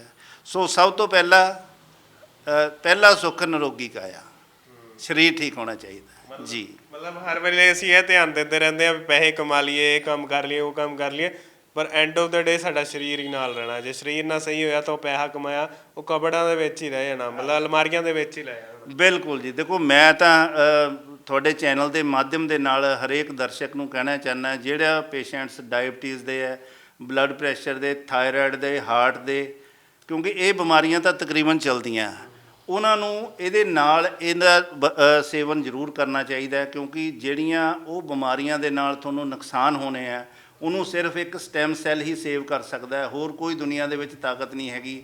ਕਿਉਂਕਿ ਤੁਸੀਂ ਦਵਾਈਆਂ ਖਾਈ ਜਾਣੀਆਂ, ਡੇ ਬਾਈ ਡੇ ਤੁਹਾਡੀ ਦਵਾਈਆਂ ਦੀ ਮਾਤਰਾ ਵਧੀ ਜਾਣੀ ਹੈ। 25 mg ਖਾਂਦੇ ਹੋ, ਇੱਕ ਟਾਈਮ ਤੋਂ ਬਾਅਦ 50 mg ਹੋ ਜਾਣੀ ਹੈ। ਸ਼ੂਗਰ ਵਾਲੇ ਦਾ ਇੱਕ ਟਾਈਮ ਤੋਂ ਬਾਅਦ ਇੰਸੂਲਿਨ ਲੱਗਣਾ ਸ਼ੁਰੂ ਹੋ ਜਾਣਾ, ਫਿਰ ਇੰਸੂਲਿਨ ਦੀ ਮਾਤਰਾ ਵਧਣੀ ਸ਼ੁਰੂ ਹੋ ਜਾਣੀ ਹੈ। ਸੋ ਉਹਨੂੰ ਅਗਰ ਰਿਡਿਊਸ ਕਰਨਾ ਹੈ, ਆਪਣੇ ਆਪ ਨੂੰ ਹੈਲਦੀ ਰੱਖਣਾ ਹੈਗਾ, ਤੇ ਨਾਲ ਤੁਸੀਂ ਐਡ ਔਨ ਇਹਨੂੰ ਕਰ ਦਿਓ, ਤੁਹਾਡਾ ਸਰੀਰ ਪਹਿਲੇ ਵਰਗਾ ਹੀ ਹੋ ਜਾਏਗਾ ਜੀ। ਧੰਨਵਾਦ ਜੀ ਤੁਹਾਡਾ ਬਹੁਤ ਬਹੁਤ। ਥੈਂਕ ਯੂ ਜੀ, ਸ਼ੁਕਰੀਆ, ਧੰਨਵਾਦ। ਸੋ ਜਿਵੇਂ ਕਿ ਇਹਨਾਂ ਨਾਲ ਗੱਲਬਾਤ ਕਰਕੇ ਹਟੇ ਹਾਂ, ਉਮੀਦ ਹੈ ਤੁਸੀਂ ਸਾਰੀ ਗੱਲਬਾਤ ਜਿਹੜੀ ਸੁਣ ਹੀ ਲਈ ਹੋਏਗੀ। ਸੋ ਇਹ ਸੀਗੀ ਅੱਜ ਦੀ ਖਬਰ। ਵਧੇਰੀ ਖਬਰਾਂ ਲਈ ਜੁੜਿਓ ਡੇਲੀ ਪੋਸਟ ਦੇ ਨਾਲ। ਕੈਮਰਾ ਪਰਸਨ ਰਾਜਵਿੰਦਰ ਟੋਨੀ ਦੇ ਨਾਲ ਕੁਵਰਜੋਤ ਸਿੰਘ ਦੀ ਰਿਪੋਰਟ।